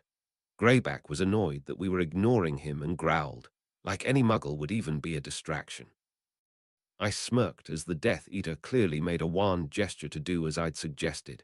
And if you want to go into the woods, I think we'll do this right here, where you have to worry about your precious Muggles. And there's a secret passage for ye to hide in this time, boy, the big guy with the axe, Macnair, said, planting his axe, his back to the koi pond. Cool. That makes sense, I nodded gravely, grinning internally at the set-up line. It would hopefully be especially ironic in a moment. So there's one question I had before we, Levicorpus, Expelliarmus, Flipendo. While I was casting a different spell at each of the men, I was diving to my left to put one of the wolf figurines in between me and the thin one, whose love of unforgivables was my biggest worry. While I was firing off my spells, Remus was doing a Captain Kirk-style dive roll to his right, finding cover of his own behind another piece of statuary. His casting was silent, sending fast jinxes mostly at Greyback, and performing some transfiguration to cause several of the flagstones of the patio to grow upwards into columns that would provide us more cover. Maybe it was whatever Remus sent softening up his spell resistance, but my spell, one of the Half-Blood Prince's inventions, caught on the evil werewolf enough to flip him upside down by an ankle. Thin Man negligently shielded against my disarming charm and whatever Remus had tossed his way. But Macnair was too busy forming a shield against Remus. It seemed to come from a large bracer focus on his left arm to defend against my knockback jinx. The big man was blown across the koi pond, right into the immature Whomping Willow. It was annoyed. Liberacorpus, hissed the thin man, dropping Greyback to the ground in time for Remus' follow-up spells to fly overhead. You like Snape's inventions. Sectum Sempra. I ducked and let the dark cutting curse splash off the statue I was hiding behind. I guess that answered several questions we'd had about the spell and who the Half-Blood Prince was. I find they aren't very good against inanimate objects, I deadpanned to the guy in return. Well, as deadpan as you can get when you're yelling across the battlefield covered in spellfire, while a willow tree beats the holy hell out of a squealing maniac. I wondered if the immature psychotic tree recognized the guy's axe as a threat and was especially angry about it. Crucio, the thin man barked, trying to catch my leg around my hiding space, but the past year's experiences had made me very motivated to keep track of my gangly extremities when people were throwing unforgivables around. It tore a chunk out of the back wall of Remus' house when it sped past me. I wasn't sure what kind of effect Remus was having on Greyback, as he seemed to be frantically playing cat and mouse with the bigger werewolf on his side of the yard, his spells seeming to splash off.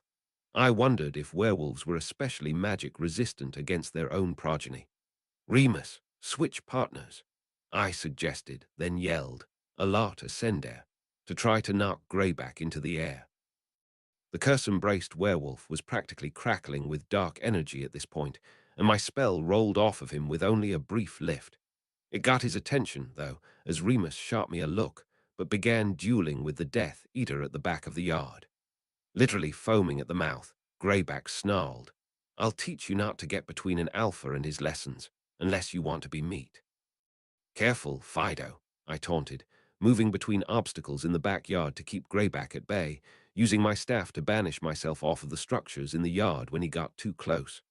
Your master will get the newspaper if you chew me up too badly. Bad dog. Snarling in utter rage, he picked up one of the benches from the patio and let my attack spells wash over him, planning to throw the piece of furniture at me. Grinning at the memory of figuring out how to fight a troll, I incanted Wingardium Leviosa and levitated the bench out of his hands on the lift, slamming my staff down overhand to send 75 pounds of hardwood careening into his head. While the hit staggered him, he snarled and stood back up, literally beating at his chest out of some monster movie machismo. Oliver, I yelled, figuring my roommate would never have a better shot. Depulso. The disillusioned form of Oliver Wood yelled from the second floor, looking nearly straight down at the werewolf's back. A shimmering shower of bolts rained from above, most hitting Greyback's neck and shoulders. The guy that was more beast than man at the moment, nonetheless, still grinned evilly through his snarl as he noticed the transfigured silver spikes that had missed him and embedded themselves in the yard. That doesn't work, he chuckled grimly, but the laughter turned into choking from the bolts buried in his throat. It's inherited, I shrugged. Remus had, in fact, had a whole box of fine silverware that his parents left him as a final screw, due to the son that had the temerity to suffer for their crusade. In one of our conversations about Bob's theory that inherited silver might hurt werewolves, he'd mentioned he had it, and that it had given him an allergic reaction. So he just put it into the back of one of his cabinets, until Oliver, at my suggestion, grabbed a handful of silver forks to transfigure into spikes. Growling, but barely able to move from the bleeding and damaged organs, Greyback slumped to his knees and stopped fighting, reaching a hand behind to try to pull the spikes out. I turned to watch the stalemate that was Remus versus the Death Eater. Macnair seemed to be gradually winning against the tree, but it had smashed his axe to bits, so he was trying to use his bulk to overpower the whipping branches, and he didn't seem to be able to do much magic without a focus. I pulled out my blasting rod and tossed out a Glacius at Skinny's flank. The guy barely shielded in time, the white mask quickly looking around the yard, suddenly realizing he was basically now fighting alone against 3 wizards. With a hiss, he spun into apparition to dodge one of Remus' spells, and I felt a pressure lessen from him, having dropped his anti-apparition jinx. He appeared next to Macnair, both of them getting furiously whipped by the angry willow tree before he could sidelong apparate the bigger Death Eater, each disappearing in a snap of air. Cowards, Remus said, clearly very winded from the battle. He ran a hand through his graying hair to push it out of his eyes as he walked over to where his lifelong nemesis was slowly bleeding out on his back patio. I'm sorry, Fenrir, he said insincerely. While if you were a normal wizard, I could probably save you, I'm afraid you'd resist healing spells as easily as jinxes and charms. This doesn't count, Greyback choked out. Didn't beat me yourself. Shaking his head and leaning against one of the transfigured flagstone columns, because I'd used his patio seating as an improvised missile, Remus simply explained, This was never about beating you, Fenrir. You're the one who's obsessed with me. I'm a human being, not an animal. I don't have to overpower you to prove anything. Besides, Muggle naturalists have proven that the idea of alpha wolves is so much nonsense anyway. You're not an animal either. You're just a sad, cursed man. And I'm done with you. Remus thought for a moment, summoned his energy, and incanted, Stupefy. It was enough to get through the dying werewolf's magic resistance and knock him out. Remus smiled at me wanly and said, There's no need to let him suffer unduly. I'm not a monster. I nodded. The only monster here was peacefully bleeding to death. Several ornamental statues of wolves, 3 wizards, and an extremely displeased tree bore witness to his passing. Chapter 23, Dark Room 9, Christmas Ball. Chapter text Destiny and Entropy. The rest of the night was tense, as we weren't sure if the Death Eaters would return and try to attack again once we'd gone to sleep. Remus exchanged messenger patronesses with a few people, and we slept in shifts. Fortunately, they didn't make another attempt, and mid-morning the next day, a pair of familiar figures disembarked from the night bus onto Remus' driveway. Auras are here, I told Remus and Oliver. She's cute, Oliver observed about Aura apprentice Don't Call Me Nymphadora Tonks, joining me to watch our visitors through the living room window. Moody couldn't just walk up and ring the bell, of course, and was casting a whole series of detection charms while Tonks looked on in amusement, trying to pretend that she was fully committed to watching his back while he worked. Reminds me of someone, he considered. I didn't help him out. Oliver had met my godmother, and I didn't want anyone else making that connection. Oh, right. She was that Hufflepuff girl, Tiwa's friends with Charlie Weasley. I always thought she was fit. Remus, who joined us, nodded absently at Oliver's pronouncement about the pink-haired Aura. Then he did a double-take and asked, "Is that Andromeda Tonk's daughter?" "Probably," I told him, recognizing the astronomical black naming scheme. Said her mother was a black who was disowned for marrying a muggle-born. "That's her," he nodded. Andromeda was the only other black that Sirius would talk to. Nymphadora was maybe 5 the last time I saw her. A whole cloud of emotions rolled across Remus' face. I figured it was some combination of thinking about one of the friends he lost in the war and realizing he was ogling a girl who he remembered as a 5-year-old. They grow up so fast, I grinned. Don't call her by her first name, by the way, I warned him. She seems to hate it.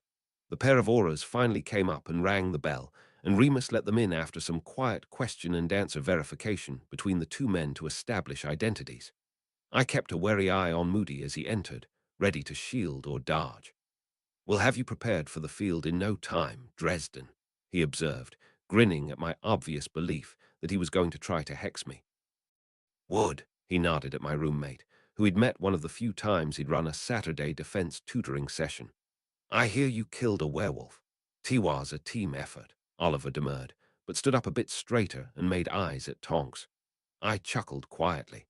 I'd been worried that he would be having some issues after having killed a guy, even if it was a bad guy, but if he could use the experience to flirt with cute girls, he was probably going to be okay. After finding out about how using magic to kill tore your soul, I'd done a lot of research. It turned out banishing physical objects was a bit of a loophole, or at least a gray area, because your magic wasn't directly connecting you to the death, just propelling a dangerous object. For similar reasons, back before Britain had removed the death penalty, Auras would carry enchanted swords for when they had to perform a field execution. You might have to deal with the psychological trauma of killing someone, but at least your soul would be intact. Not like using a deadly curse directly on a target, or even accidentally burning your mentor to death with FiendFyre. I'd probably still be upset about the whole thing, except Barb's descriptions of how the werewolf curse worked made a pretty compelling argument that Greyback hadn't had enough soul left to really count as a person. Putting him down was closer to putting down the wargs or other dark magic creatures than killing a human being who could be reformed. "Any fighting in the house?" Moody asked while I was thinking, switching to full detective mode. "Just Mr. Wood attacking from upstairs into the yard," Remus explained. He was the obvious choice to take point on the explanations of what happened, and we walked the pair into the backyard and started to describe the fight. Remus had put some stasis charms on Greyback's body and covered it with a sheet in case the neighbors noticed. We'd also held off on repairing the damage to the fixtures until the Auras had a look. After statements were taken, Greyback's body was frozen and shrunken for transport, and the yard was finally given a barrage of cleaning and repairing spells. There was a bit of chit-chat with the two friendly Auras. Despite Oliver's attempts to chat Tonks up about their mutual connections at Hogwarts, which was likely to get him into big trouble with Alexis if she found out, she didn't seem interested in the aspiring professional goalkeeper. Instead, I'd noticed her hanging on Remus' descriptions of his duel with the thin Death Eater. Once she got a second when Remus was showing Moody his Muggle entertainment system and Oliver had gone in to take a shower. While we were in less danger from Death Eater attack, she quietly asked me, "Dresden, what's the deal with your landlord? Fought in the war alongside your partner, but he's been mostly getting rich as a Muggle novelist since," I told her. Watching her eyes light up, I smirked and mentioned, "And he remembers you as a 5-year-old because he knew your mom through your uncle. Serious." "Shit," she groaned, realizing. "I barely remember Uncle Remus, and Sirius Black is technically my cousin, The frown at mentioning Sirius' name wasn't one of a dead war hero relative, and I made a mental note to look into my assumptions about Remus' friends. At least he's not as much older than you as he looks, I mentioned. While he was definitely over a decade older than her, with his transformation-caused premature aging, he looked at least twice her age. True, she said. And he's single, painfully so, I smiled. I wasn't sure whether she was aware that he was a werewolf. I'd let Moody reveal that secret if she was cleared to know. But I think he's making some progress working through his issues from the war, so maybe he's ready to date again. Given the bounce in Remus' step after he'd had a night to process finally being free of his old nemesis, I figured that might be an understatement. Thanks, Dresden, she grinned, elbowing me affectionately. I promise to only use your terrifying observation skills for good, and for my own personal benefit. Flu's fixed, Remus informed us from inside. After Moody spent way too long convincing himself that the Flu connection was safe enough to use, he and Tonks left, and Oliver went home not long after. I got a moment with Bob to confirm that the veil was still damaged, but that Flu connections must be robust enough to bridge the cracks. The news over the wizarding wireless agreed. The ministry was pleased that the Flu had been restored, but still advised citizens to avoid trying to apparate long distances. That afternoon, Dumbledore called ahead and showed up to get a first-hand description of the previous evening's attack. While I'm pleased that your problem with Fenrir Greyback has ended, though perhaps too permanently, the headmaster mused, I worry that Walden Macnair and the other may be back at any time to once again attempt to abduct Mr. Dresden. We both nodded, the risk a real one we'd already worried about. I'd prefer not to confine him to Hogwarts, especially when you two are obviously doing so well. But I don't believe even a Gringotts team would be able to make the wards here impenetrable to dedicated opponents. However, the Fidelius didn't protect the Potters, Remus frowned. Without betrayal, it would have. I'm suggesting myself for the secret keeper this time, Dumbledore explained. And since the primary issue is that at least 2 Death Eaters have located your home, it seems an efficient solution. This is the charm that hides the house for anyone not in on the secret, right? I asked, vaguely remembering having come across information on the spell. The 2 men nodded, and I continued, will that make it useless for Remus' muggle life? I'll probably have to get a post-office box, Remus thought it through out loud. It may make it difficult to get the telly or the utilities serviced. They may cut them off entirely if they can't remember the service address. He shrugged. They're conveniences, though, not essential with magic. Don't mess up your life just to save me a week at Hogwarts, I told him. I'd have to move otherwise. He shook his head and smiled wanly. Death Eaters are like termites, really lower the value if they can get into your house. I guess I looked like I was sad. I brought this down on him, and he said, I consider either option well worth it to finally be quit of Greyback. It could well only be a few months before you'd need to move to the school anyway. Dumbledore twinkled. I still haven't agreed to that, Remus told him. I'd prefer not to be another victim of the curse.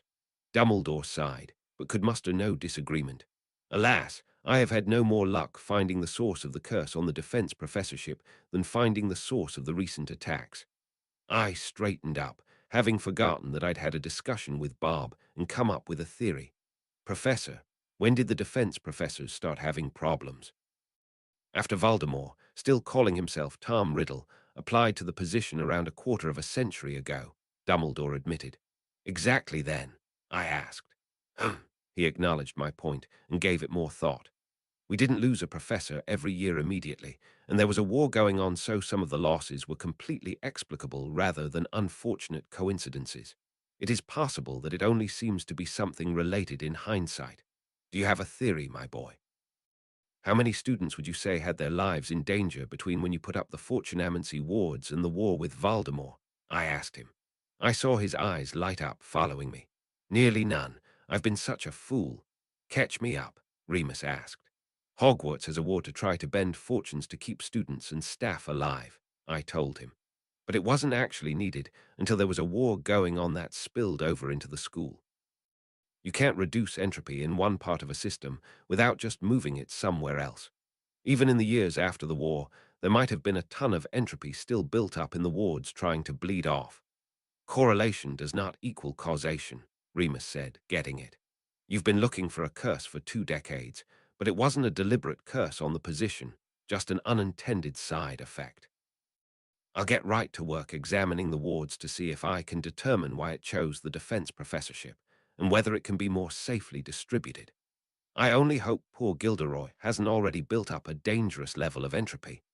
Wrapped in a bow, Remus eventually gave in on the Fidelius, so Dumbledore performed the ritual before he left. Whoever had called it a charm was engaging in a fit of vast oversimplification for the purposes of categorization.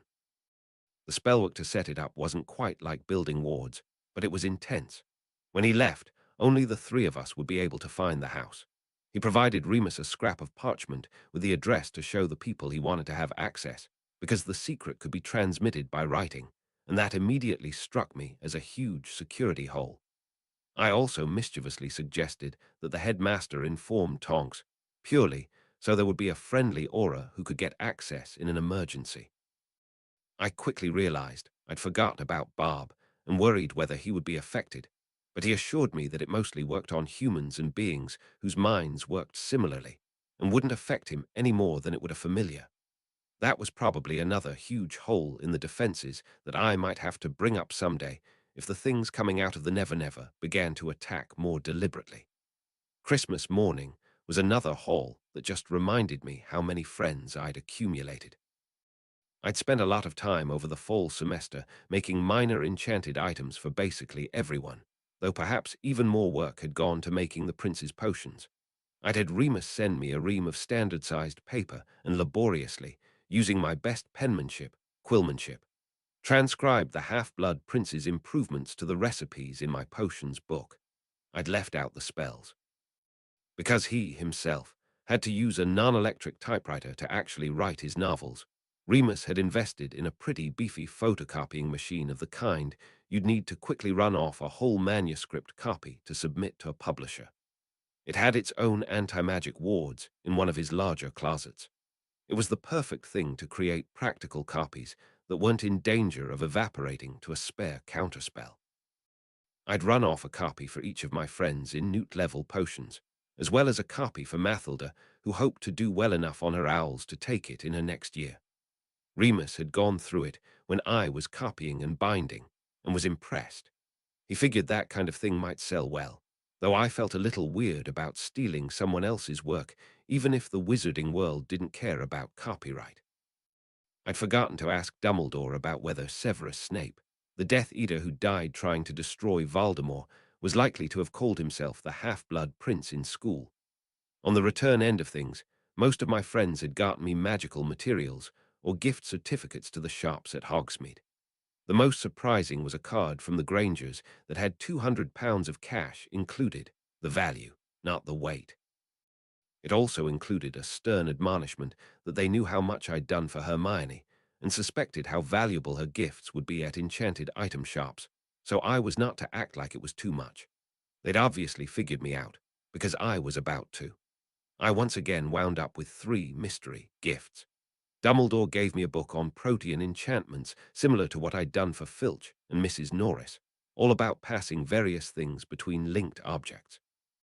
An unknown package had a similar wrapping to the tartan scarf I'd received the year before, which I'd eventually found out was the pattern for my mother's clan, the McGregors.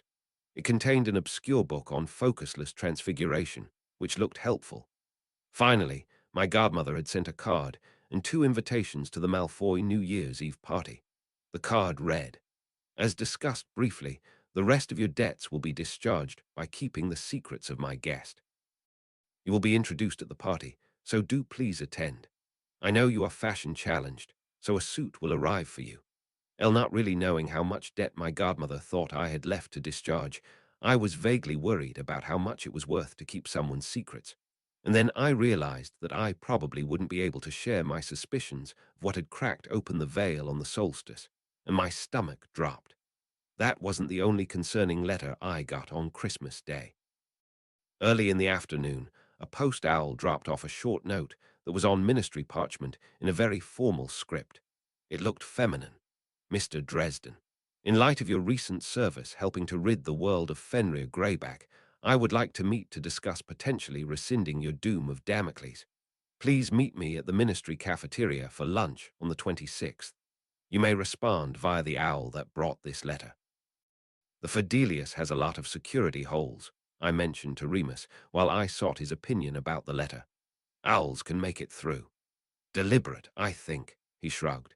We could put up a ward that kept owls out or redirected them if it was an issue. But usually you want to receive mail, just not enemy visits. Anyway, I think it's safe enough for you to meet on this, though it seems rather clandestine. Someone at the ministry probably thinks they can use you to forward some agenda. If it was completely on the up and up, you'd meet at their office. About what I figured, thanks, I told him. I guess I'm going to see what the ministry's cafeteria is like. And that's how I found myself in the location in question the next day. The guy at the front desk hadn't really been able to figure out what to do without a wand to scan for an ID badge, but had made do with my blasting rod, even though the output had been gibberish. The whole society was too focused on wands as registration devices. Once you started seeing security holes in how wizards did things, it was hard to stop.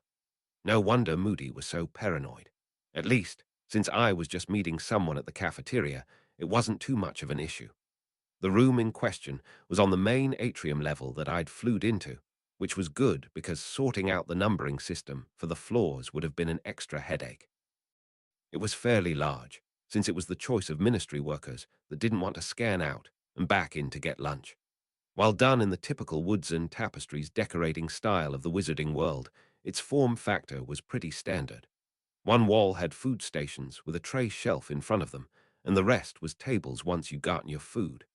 Apparently, cafeteria architectural design didn't really change much between centuries and cultures. The room was mostly empty due to it being the holidays, and the note had specifically not suggested that I was being treated to lunch. So I just went ahead and got my own tray, paid for it, and found a table. The offerings were mostly Christmas dinner fare, probably leftovers. I'd been there maybe 15 minutes past noon when what I'd assumed was a passing secretary cleared her throat to get my attention. Hem hem. My first impression was that the small woman was wearing more pink than I'd seen on anyone outside of kids going to ballet class. The second, uncharitable impression was that the pink was a defense mechanism to indicate that she was a woman at all, or at least a witch, and not some female of another magical species. Bob had told me legends of frog people called Farmer in some of our discussions of magical races, and I kind of wondered if she had one in her family tree. She definitely had the Innsmouth look. Seeing she had a tray and was waiting, I stood and pulled out a chair for her to sit. No reason not to be chivalrous even if the woman in question had to make questionable wardrobe decisions to make it obvious she was female. "Thank you, such a gentleman," she said in a voice that she seemed to deliberately pitching up into a more childish register. I thought maybe she was actually a schoolgirl with that disease that makes you age faster, progeria. We ate in silence for a few minutes, me finishing up my lunch and her eating a small portion of ham and potatoes. If the cafeteria had been full, I'd have assumed she just wanted a place to sit. Since it was empty, she was either the person I was supposed to meet or just a very lonely office drone. Finally, after we'd finished, she daintily wiped her mouth on a napkin and said, "Now, you are, of course, aware who I am." I shrugged. "Sorry, American." That seemed to cut through whatever self-importance she'd worked up, and she just sniffed. "Ah, of course. Though I believe your magical ancestors were British. Supposedly," I told her, still confused by the whole conversation. "But she died when I was born, so I was raised pretty similarly to a Muggle-born. Unfortunate. Though I understand you have some contact with individuals like Lucius Malfoy, who can model appropriate British norms to you." I kept the scowl off of my face, barely. She hadn't come out and said it, but I was already getting the vibe from this lady that she was one of the useful bigots Malfoy kept in his faction. "I'm tutoring his son in runes and enchanting," I agreed instead. "Oh, and I guess I'll be at his New Year's party." "Excellent. Young Draco has a bright future." She gave me a wide-mouthed smile. "I am, since you are unaware, Senior Undersecretary to the Minister, Dolores Umbridge. You may call me Madam Umbridge." "Harry Dresden," I told her unnecessarily, but she'd left the pause. "Quite. I've read your file. Oro Dawlish is quite convinced that you murdered your mentor, a Justin Dumorn. However, Aura Savage and Moody's notes speak to someone being pursued by undesirable elements. Which is it, Mr. Dresden? I didn't trust this woman at all, much less know whether she was another Death Eater, so I tried to keep it simple. Unfortunately, Dawlish didn't know Justin as well as he thought he did. Neither did I. He tried to do some kind of dark ritual to me, and it went wrong. I got out. He didn't. Since then, several other dark wizards and werewolves seemed to have it out for me.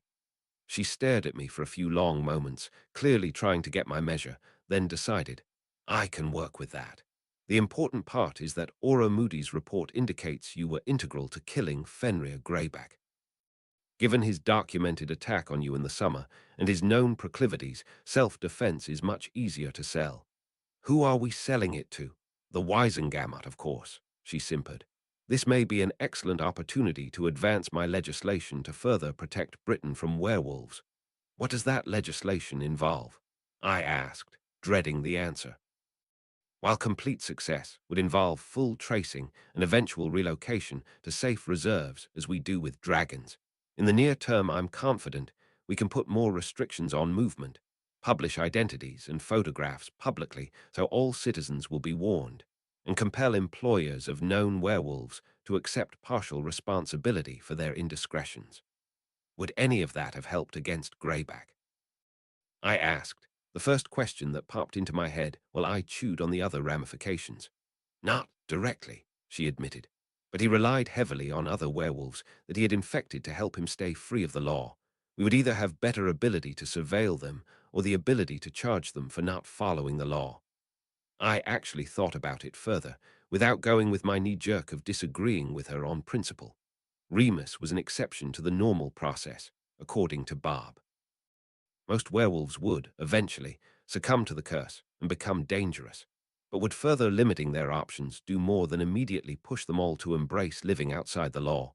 What about including research into how to break the curse, or at least inventing some kind of protection that keeps it from being able to latch onto victims? I asked. She waved a hand as if it was inconsequential. It's been tried. Your potion professor's work has been the only line of research that's had much result. At the end of the day, they all chose to become werewolves. There is little magic that can overcome that kind of willing decision. Again, I couldn't actually disagree with her point as much as it galled me. All my intuition was telling me that this woman was an even worse person to ally myself with than Malfoy. But in this case, the trade she was offering of getting Dawlish off my back forever might be worth it, as much as I just wanted to tell her to go to hell. Can I see the text of the law before I make a decision? I asked. She thought about it, then nodded. I'll have a copy for you at Malfoy's party. Choose soon, though. I want to propose this at the spring session and need to include your presence or absence in my plans. With that, I nodded and we left, me to go home and tell Remus that I might be selling him out to get what I wanted. Big Balls Remus wasn't happy about the impending legislation, but agreed to reserve judgment until we'd seen the actual particulars. It was possible that being mostly in the Muggle world would protect him, but it also might play havoc with teaching at Hogwarts. He did undersign my own worries. There was a good chance any further regulation would push werewolves trying to live in society and fight their curse into crime and embracing it. The next couple of days, however, were pretty chill, and I mostly stayed around the house rather than risking going out in public to give the Death Eaters more shots at me. I'd considered that it might be a funny statement to take Remus as my date to Malfoy's party, especially with Umbridge there, but it had a high risk of him making connections when I met my godmother's guest. Also, I realized Mathilda would be upset if she found out I had a +1 and didn't take her to one of the premier ministry events of the season. It was getting harder and harder to pretend she wasn't my girlfriend. It was also getting harder and harder to keep her from figuring out the edges of the situation with my godmother. We'd met up for lunch the day before, so I could show her the card that would actually let her get past Remus Fidelius for the date. A few hours before the party, an owl arrived with another card from my godmother. A Fidelius. Clever and useful. However, please go outside to accept delivery of your suit, Elle bemused. I let myself out of the house and out the back gate onto the nature preserve, glancing around to make sure none of the neighbors were watching. A few minutes later, there was a quiet pop, and a small, malformed humanoid appeared bearing a garment bag. He was bald, with extremely oversized eyes and ears, wearing nothing more than a pillowcase. I hadn't actually seen too many house elves in person, as the ones at Hogwarts like to stay hidden. Darby has brought Harry Dresden Leface in his suit, the tiny man warbled. Thank you, Darby, I told him, taking the black bag from him. It was hand-tailored from a nice canvas. Harry Dresden Leface thanks Darby and says his name. He is a credit to his mother and his godmother, he choked out. Wait, you knew my mother? I asked, remembering that Malfoy had said her nickname was Leffe. Oh, not personally, sir, but she was a great witch, very kind to house elves. Darby's own family has never mistreated him due to her good example as well as strange mistress. I didn't know that, I told him. Thank you for the information, and for bringing this.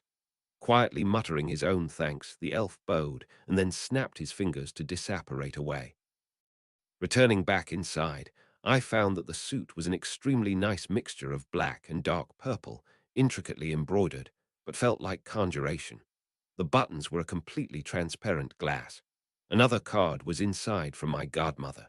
Since this is meant to be a celebration of the turning of the year, I shall give you until midnight in Greenland instead of local time before you must be home. Elf fairy godmother jokes. That's what we'd come to. I guessed that meant the conjuration would wear out around 2 in the morning, but I'd try to get back by 1, just in case.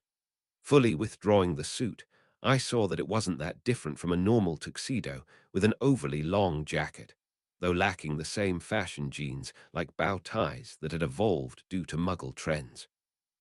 I understood that dress robes similarly meant dresses for witches, since they enjoyed party wear that actually fit, as opposed to robes designed to keep you warm in an unheated wizard's tower. There are only so many ways to best show off the human body at a party. Speaking of witches and dresses, I wasn't actually expecting mine to show up in one so nice. You look great, I told Mathilda as she stepped out of Remus' fireplace. She'd gone with a dark red strapless dress with gold jewelry, aggressively Gryffindor. You too, she said, checking me out in a suit that actually fit. I didn't know you had a suit or were interested in parties. I got specifically invited, and it seemed political, I told her, and the suit evaporates an hour or two after midnight. Kinky, she grinned, taking my arm. As she did, I noticed the purple in my suit subtly shift in color to better complement her dress. We were about to head out, but Remus yelled, "Pictures." He must have caught my smirk that he was suddenly going all parental on me and said, "When you're older, you'll regret not having more documentation of the good days." If my smile in the pictures he took was a little sad, it was because I was thinking of him having lost all of his school friends. A minute later, though, thoughts of Remus' history were blown from my head by taking in the Malfoy mansion. We stepped out of the fireplace into a den that must have been as big as Remus' entire house. Furniture had been cleared out to make a receiving room, with a short line of guests in finery walking up to talk to the Malfoys before grabbing a drink from a server and then heading out into the rest of the house. Glad you could make it, Mr. Dresden, Lucius Malfoy told me when he greeted me. A shame Mr. Weasley and Miss Clearwater couldn't make it, as well. Ah, so that's how he was playing this. Inviting them would be good cover for why I was actually here. Protective parents, I shrugged. I'm sure they're sad to miss it. He nodded and passed me to what could only be his wife, Narcissa Malfoy née Black. She looked a fair bit like her sister and her niece, Tonks, but was very blonde. Mr. Dresden, a pleasure to finally meet you. So tall like your mother. Her pleasant tone didn't completely reach her eyes, but I didn't get the impression she hated me on principle or anything. Likewise, I told her. You knew my mother at school, I guess. Far more than that, she corrected. After all, she was over at our house all the time during the holidays, best friends as she was with my sister. With that last, she widened her eyes slightly and glanced over at the server by the door, releasing me to head over. While the brown-haired waitress in subdued greens and greys didn't look anything like my godmother, her posture was as perfect as Narcissa's, and the half-mad look of amusement over the tray of wine glasses was instantly recognizable. Polyjuice, I asked quietly, taking the offered glass of wine. Thank you for the reminder, she said, voice deeper than her natural tone, but using her normal cadence. She took a small crystal flask from her apron and used me as cover to take a swig. That hour limit is inconvenient. No society matrons who couldn't make it but could donate some hair. The servants hear so much more, she grinned. They don't usually go to finishing school, though, I told her. She quirked an eyebrow, and I explained, your posture is too good. Such a helpful boy, she told me, relaxing her stance slightly. She was still not perfect, but wouldn't stand out as much. I was actually kind of pleased that my godmother was so bad at espionage, since it made it harder for her to trick me if she thought it would be amusing. Enjoy the party. I'll introduce you to our guest later. Mathilda had finally extricated herself from the receiving line and had joined me, taking a wine glass. Bellatrix looked my date over as she turned away and shot me an approving nod. The ballroom is this way, Mathilda guided me. This is the third time I've been here. They usually just invite former Slytherins. Think we need to watch our backs all night. We had traveled a relatively short distance down a high-ceilinged hallway that was appointed with all kinds of portraits and expensive-looking bric-a-brac before turning into the ballroom. The den had been bigger than Remus House, and the ballroom was pretty close to on par with Hogwarts' Great Hall. Without magical heating and house elves to clean, I wouldn't be able to imagine how they kept up a house like this. The room was swarming with richly dressed couples, and I nodded Mathilda toward a few. Looks like we have a little bit of backup. I noticed several people from Dumbledore's secret order of Gryffindors, including all three of the elder Longbottoms. The evening was strangely pleasant. There was a string quartet. There were abundant snacks. Mathilda and I were probably not remotely prepared to have nobody blink at handing us wine. We eventually found ourselves on the dance floor, and Mathilda noted, surprised, "You can dance." Justin insisted on lessons for some reason, I told her. Got good enough that the teacher suggested that I could teach as an option. I'm tall enough to partner with anyone. Well, I'm glad. Maybe we'll have to do more of these. Are they all super political? I asked, giving her a twirl, her loose reddish-brown hair flaring around her shoulders. No. Well, yes. But you can stay out of it, she said as she completed the spin. They need ordinary people to fill out the room. If everyone was political, no dancing would get done. So if we just stay out on the dance floor, nobody will try to talk me into anything else political, I asked. One way to find out, Mathilda grinned. Of course, even staying on the dance floor, my hearing was too good to stay out of politics entirely. As we moved past a small, older man who had opted for a more robe-like green outfit to hide his girth, all topped with a lime green bowler hat, I overheard him talking to his dance partner. Ah, yes. Turns out she's one of Abraxas' little secrets from shortly before he passed. Barely older than young Draco, but technically Lucius' sister. At least her mother was a pureblood, even if she's illegitimate. Lovely people, the Malfoys, taking her in and sending her to Hogwarts now that they've discovered her. On consideration, I had noticed a young woman in the orbit of the Malfoys who had the family's distinctive platinum hair. Before I could look for her again, Mathilda whispered, "Why is he paying so much attention?" I glanced where she was looking and saw that a tall, older wizard was observing us clinically from near one of the food tables. "Who is he?" I asked. "Not," she said. "One of the marked people that pled Imperious. Like Draco's friend?" I asked, making a connection to the small, dark-haired Slytherin that had been looking like he was trying to talk to me all year. "His father," Mathilda agreed. "Without seeing him move, I couldn't be sure, but the height and build was right. Think he might be the skinny Death Eater that's been after me?" I asked her. "I didn't get a great look, but could be," she agreed. "Glad we have some backup here, then," I told her. "If we get separated, don't get anywhere near him." "Definitely," she frowned, the likely presence of the guy that'd been trying to capture me for months bringing down the fun of the evening. I spent so much effort keeping an eye on Nott for the rest of the evening that I didn't think about the mysterious Malfoy bastard again until much later. It was after midnight. We'd had a nice New Year's kiss and were relaxing at a table while getting ready to leave when the server that I knew was my godmother got my attention and gave a very significant look to the approaching Lucius Malfoy and the young woman on his arm. Her hair was, indeed, platinum blonde, almost white, and from a distance I hadn't noticed that it was actually in dreadlocks. While she was incredibly slender and fitted in a blue gown fit for nobility, I caught hints of multiple piercings that had been removed for the party. Despite going for the punk vibe, she couldn't help but move with a noble bearing even more polish than the Black Sisters, and her glacier blue eyes had the same madness as my godmother's. "Mr. Dresden, Miss Grimblehawk," Lucius explained as we stood from our table to greet them. "I don't think you've been introduced. This is my half-sister from Ireland. We've only recently discovered her. She'll be transferring to Hogwarts next week as a fifth year.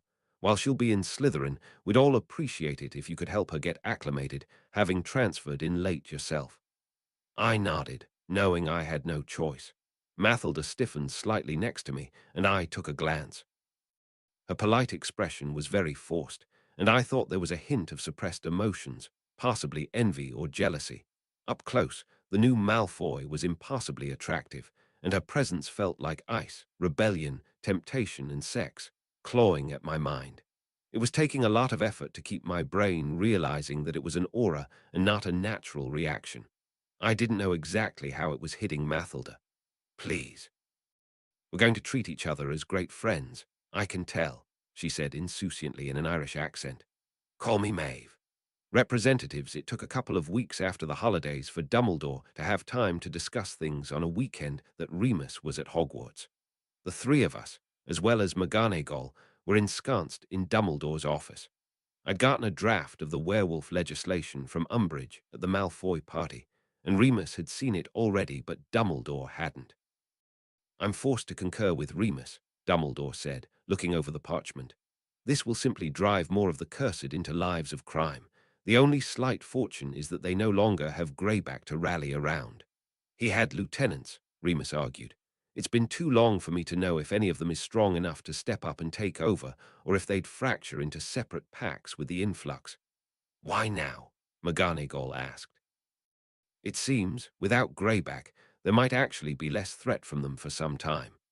Dolores has a cabinet full of legislation she hopes to pass, just awaiting an event that she can use to justify it," Dumbledore explained. "If Mr. Dresden had triumphed over a murderous centaur or merfolk, there would likely be a corresponding bill forwarded." "That woman," my head of house grumbled. "If she'd concentrated half as hard on her schoolwork as she did on her phobias, she would have had a much more superlative tenure at Hogwarts." "How did she become a senior undersecretary?" I asked. McGonagall shrugged, but Dumbledore explained. "She's dreadfully organized and tracks favors as easily as paperwork. The ministry is largely divided to those that find her useful and those over whom she has some form of leverage. Ultimately, she's risen above her competence and her opinions aren't too much of a threat, so I have not expended the influence to uproot her." He fixed me with a gaze over his spectacles. "I, of course, caution you about becoming one of those favors unnecessarily." "Could she get my doom lifted?" I asked. The old man shrugged. "Potentially. I believe she's friends with John Dawlish and has the influence to rescind it if he does not object. Whether she actually would go through with it, or just string you along, I cannot speculate. How much would this bill affect Remus? It wouldn't actually prevent me from hiring him as a professor, but public registration would likely lead to quite a few letters from concerned parents until he proved himself competent. And if there were any kind of accident, it would be used against the school." He read down and tapped another section. "And this part about restriction of movement seems intended as a tracking measure, but might actually have teeth to curtail Remus activities in the magical or muggle worlds should someone in authority so desire." "That's what I was afraid of," the werewolf in question said. "I'd be grudgingly okay with it if I thought that anyone who might eventually have that authority would use it wisely, or if it wouldn't disproportionately affect werewolves trying to follow the law. So I back out," I shrugged. "I have enough problems without getting involved with politics unless that's going to solve some of them." "Well, actually," Remus amended, "I wonder if there's a way you can back it while doing more harm than good for it passing, marauders," McGonagall scoffed. "Trying to prank the ministry now." Dumbledore considered and said, "That might actually be possible. I shall begin talking to Wisengamot members and finding out whether there are any wedge issues that could be highlighted by Mr. Dresden to the disadvantage of the bill." I shrugged my agreement with the plan, turning it into a stretch and looking around the room. I hadn't had much time to look the place over when I'd come through to take Penny to Manchester. Fox was sleeping on his perch and looked much better, his burning day having come and gone, though he was still quite small compared to his full size. All the portraits of former headmasters watching us was disconcerting, but Dumbledore had silenced them for our discussion. I was very curious about several of the miscellaneous artifacts scattered around that seemed more like magical machines than enchanted items.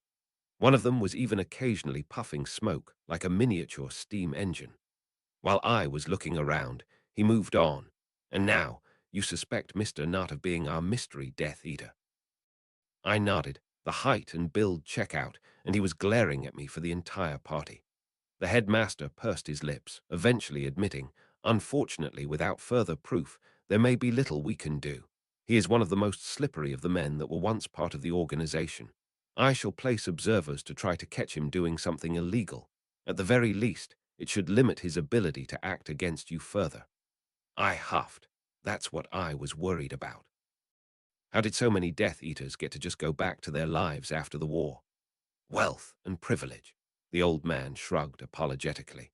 We were never able to prove that the Darkmark had to be willingly accepted with a clear mind, and Wisengamot members enjoy a great deal of protections originally designed to prevent the laws from being used to harass rival members of the government. This includes freedom from interrogation under Veritaserum and other techniques. McGonagall and Remus were clearly annoyed, and Dumbledore put up his hands. I still believe that they have legitimate uses. The machinations of the Dark would certainly use such tools against their rivals if not prevented by law. McGonagall sighed. Some days, it seems like everything designed to protect good people is just another shield that can be used by the bad. Alas, he agreed, there is no bulwark that cannot be toppled upon those it defends. Yet we erect castle walls anyway, for they do more good than harm. Government is the same. And that was it for the meeting, except for a little more small talk. I exited the descending magical staircase and started to head back to my room, but I got intercepted. Harry, Maeve called, stepping out of an intersecting passageway. You've been avoiding me. I had been. Without the elaborate party dress showing off her body, and a few glasses of wine, softening up my willpower, it was a lot easier to shrug off her aura. Or I worried, maybe she deliberately toned it down at school, but could turn it back up whenever she wanted. Either way, since I didn't exactly know what she was well enough to know if I could fight her if I had to, and because I was bound to avoid turning other people against her based on my suspicions, I'd been staying as far as possible from her. But my luck had run out. The deal was keeping your secrets, I shrugged grudgingly. Doesn't mean I have to help whatever you're doing here. Such distrust. What did I ever do to you? She asked, her face a mask of sadness that didn't reach her eyes or her joking tone of voice. She put her numerous piercings back in, and she was clearly wearing some kind of Muggle graphic t-shirt under her uniform robes, dark martens with poison green laces kicking out rebelliously from under the hem. The scary thing was, if I hadn't been forewarned, I'd probably think she was cool as hell and worth hanging out with. If Tonks had leaned into the sexy punk rock girl stereotype, Maeve had weaponized it. She'd been at school less than a month, and I'd already noticed her wrapping a fan club around her and not just in Slytherin. Seeing that no one was nearby in the hallways, I stopped and leaned against a wall, facing her, rather than making her walk and talk. You, specifically, I'm not sure. I'm pretty sure months of never-never creatures trying to eat me and my friends were all about getting you here, though. She didn't deny it, just gave me a non-genuine pout and said, Come on, Harry, you've been groomed for this. I've seen you wrapping Gryffindor and Ravenclaw around yourself, and you're not even trying. I'll grab Slytherin and Hufflepuff and we'll meet in the middle. It'll be worth your while. That last was said with a breathy Irish lilt, and she flared her aura a bit, causing me to heat up. But part of that heating up was anger from her trying to manipulate me so obviously. One, don't do that again, or I'll take it as an attack, I growled at her. Two, what are you here for? Why do you want to make everyone at the school your friends? Her mien of being a laid-back rebel cracked after my first sentence, a glare of angry entitlement slipping out. I didn't think she liked not just getting her way. But she visibly forced it down, allowed the nonchalant cool girl vibe to settle in again before explaining, I can tell you honestly, I'm here to be the best representative of the school I can possibly be. She flipped her dreadlocks over a shoulder and got ready to head out. Think about it, Harry. I know you're not obligated to help me beyond keeping my confidence, So I'd owe you a favor if you did. We'll see, I told her, and she sashayed off. If my guesses were right, and she was a true she from the other side of the veil, incapable of lying, then what she'd said was true. But what did it mean? Chapter 24, Dark Room 10, Heavy Heart. Chapter text Fucus, Friday evening a couple of weeks into the school year was a new moon, and it was pitch black outside the castle, albeit with clear skies. Perfect for stargazing if you could stand the cold, but there weren't astronomy classes on Fridays. After dinner, most of Gryffindor was relaxing in the common room. I was about halfway through a novel from the pile of muggle pulp that the Weasley twins and I hadn't shelved around the library when Katie Bell walked into the room from outside and told me, "Harry, the headmaster needs to see you in his office." She wasn't in her Quidditch gear, but for some reason she had her boom slung over a shoulder. "Okay. Thanks, Katie," I told her, marking my place and heading out, shrugging at Percy and Mathilda that I had no idea what was going on. I'd made it down a couple of floors before I realized I had no idea what the password was for Dumbledore's office, either. He usually sent some arbitrary candy name when he wanted to meet.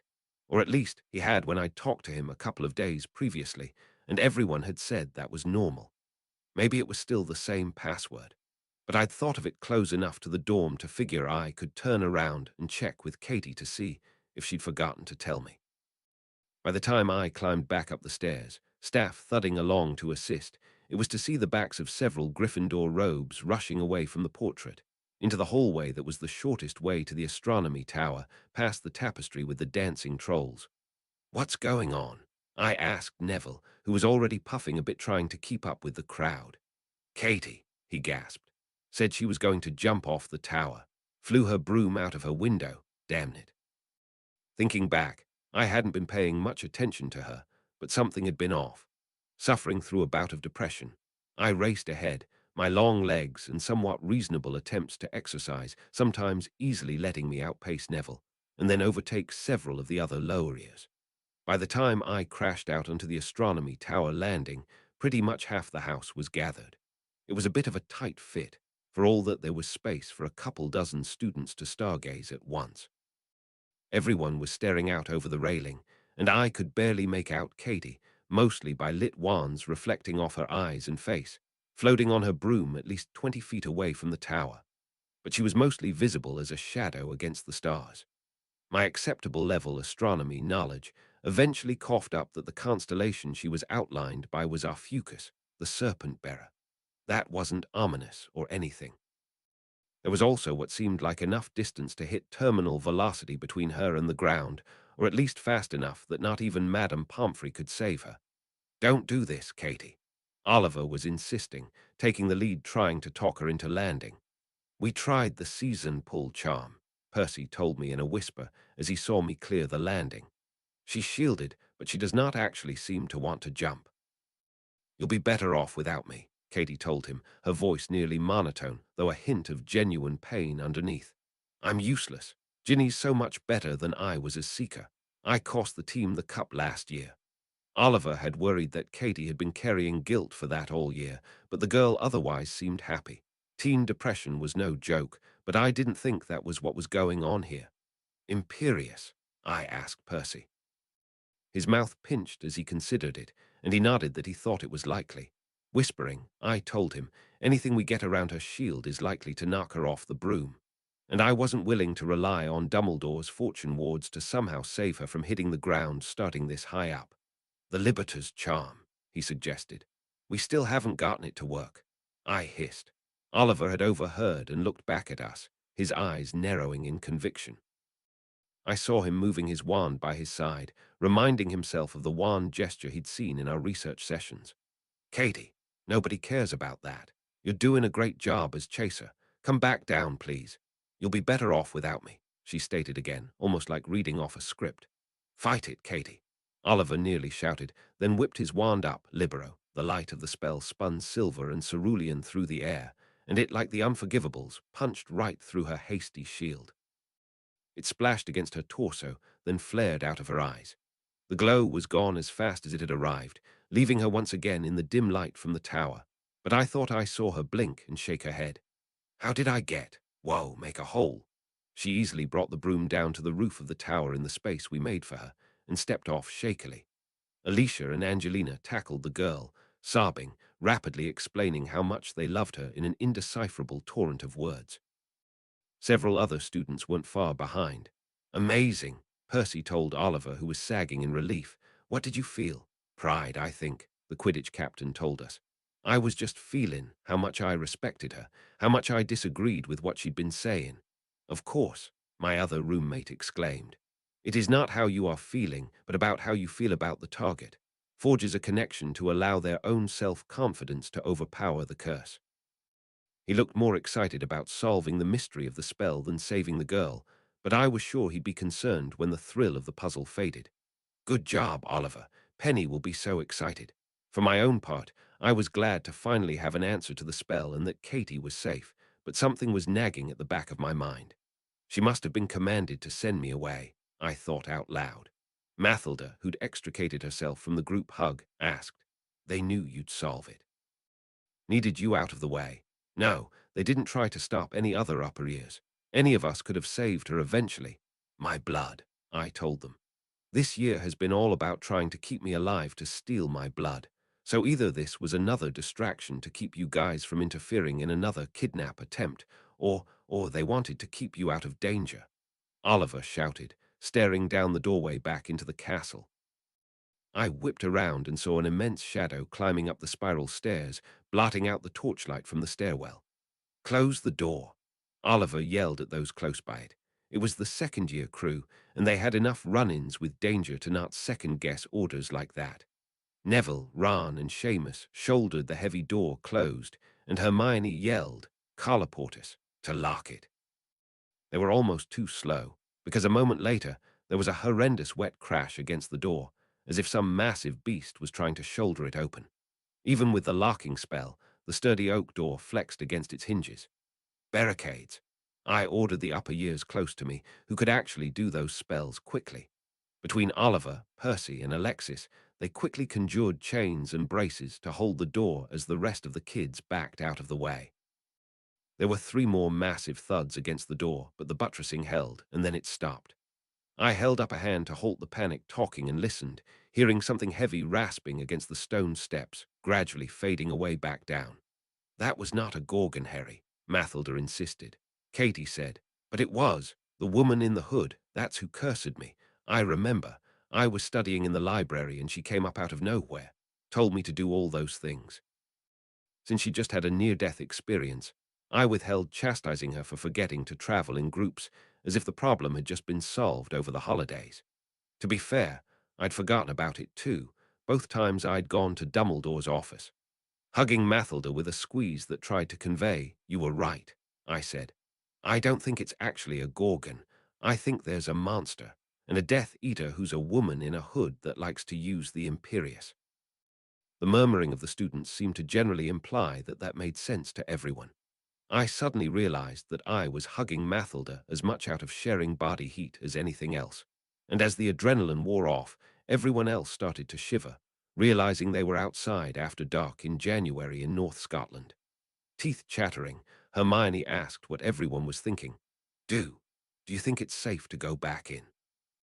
We waited another 20 minutes in the cold before the danger of freezing to death outside overcame the risk of the seemingly long-departed Slytherin's monster. We moved inside cautiously, slowly, checking around corners with our bronze mirrors. "It basically has to be Pince," I explained quietly to the people at the front.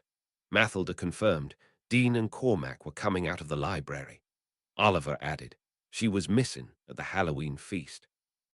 And she came back from her librarian con this summer in a bad mood and complaining about muggles," I finished. Percy asked, "But where would she even get a basilisk? Hopefully she can tell us when when Dumbledore confronts her," I shrugged.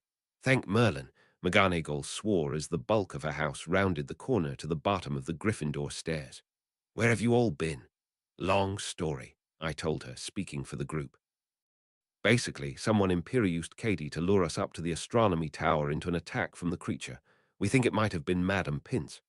"That is unfortunate," the assistant headmistress lips pursed. She quickly incanted a messenger patroness, sending her silver cat to say, "Albus, I found the rest of Gryffindor. They believe Irma set the monster on them. The message away, she gestured us all up the stairs. Everyone back inside while we check. Oliver, Mathilda, Percy, and I hung toward the back, dawdling on the way in, clearly hesitant to leave her to go confront the librarian alone. McGonagall shook her head at our obstinance but said, "Mr. Wood and Mr. Dresden are adults and can make their own poor decisions for risk. But Mr. Weasley and Miss Grimblehawk, please get inside." "Be careful, Harry," Mathilda said, grudgingly, and gave me a kiss for luck. Percy gave Oliver a clap on the shoulder before the two of them went into the Gryffindor common room. "Now, why do you suspect Irma?" McGonagall asked, as Oliver and I flanked her and started heading toward the library. We outlined our suppositions, and I finished with, "And everyone kept thinking they saw a witch. I was thinking Gorgon for the longest time, but it could have been a grown or nearly grown woman leading around a basilisk. Cormac said he saw a big shadow." "She has been acting more aloof since this summer," McGonagall admitted, "but I find it very hard to believe that she is a secret supporter of you-know-who. Didn't you think the same thing about Quirrell?" I asked, remembering that he had been the Muggle Studies professor before leaving the school, becoming possessed, and returning to teach defense. Quirinus was too young to have had the opportunity, but it wasn't altogether shocking that he was turned, she explained. Irma was at the school during most of the war and never showed any signs of being a traitor. Maybe someone convinced her at the library conference, I shrugged. Or put her under the Imperius, Oliver suggested. I nodded. Apparently long-term cursed sleeper agents hadn't been unheard of, though few had the power to maintain the curse for that long, and only the truly weak-willed could be mind-controlled into casting unforgivables of their own. Good thing we've got the Libertors now. McGonagall made a questioning noise, so I explained. Oliver cracked it. That's how we saved Katie. I shall hold off on awarding points until the four of you can present your research, but very good, she told us. Oliver made a self-deprecating wave. The big brains figured T out. I just had the opportunity. We'd still be stuck if it weren't for that opportunity, man, I told him. Finally, we rounded the bend before the door into the library and saw Dumbledore outside, having pulled off his spectacles to rub the headache from between his eyes. He noticed us arriving and said, "Unfortunately, this has become more complicated." Gesturing that it was safe to enter, we went inside and spied the frozen but still flesh body of Madame Pince, sprawled near one of the walls, clearly having turned toward a window. Her witch's hat had fallen off her head in her flailing. I'd guessed she tried to look away, but caught the reflection in the glass. Weirdly, the thing that stood out the most to me was her uncovered head.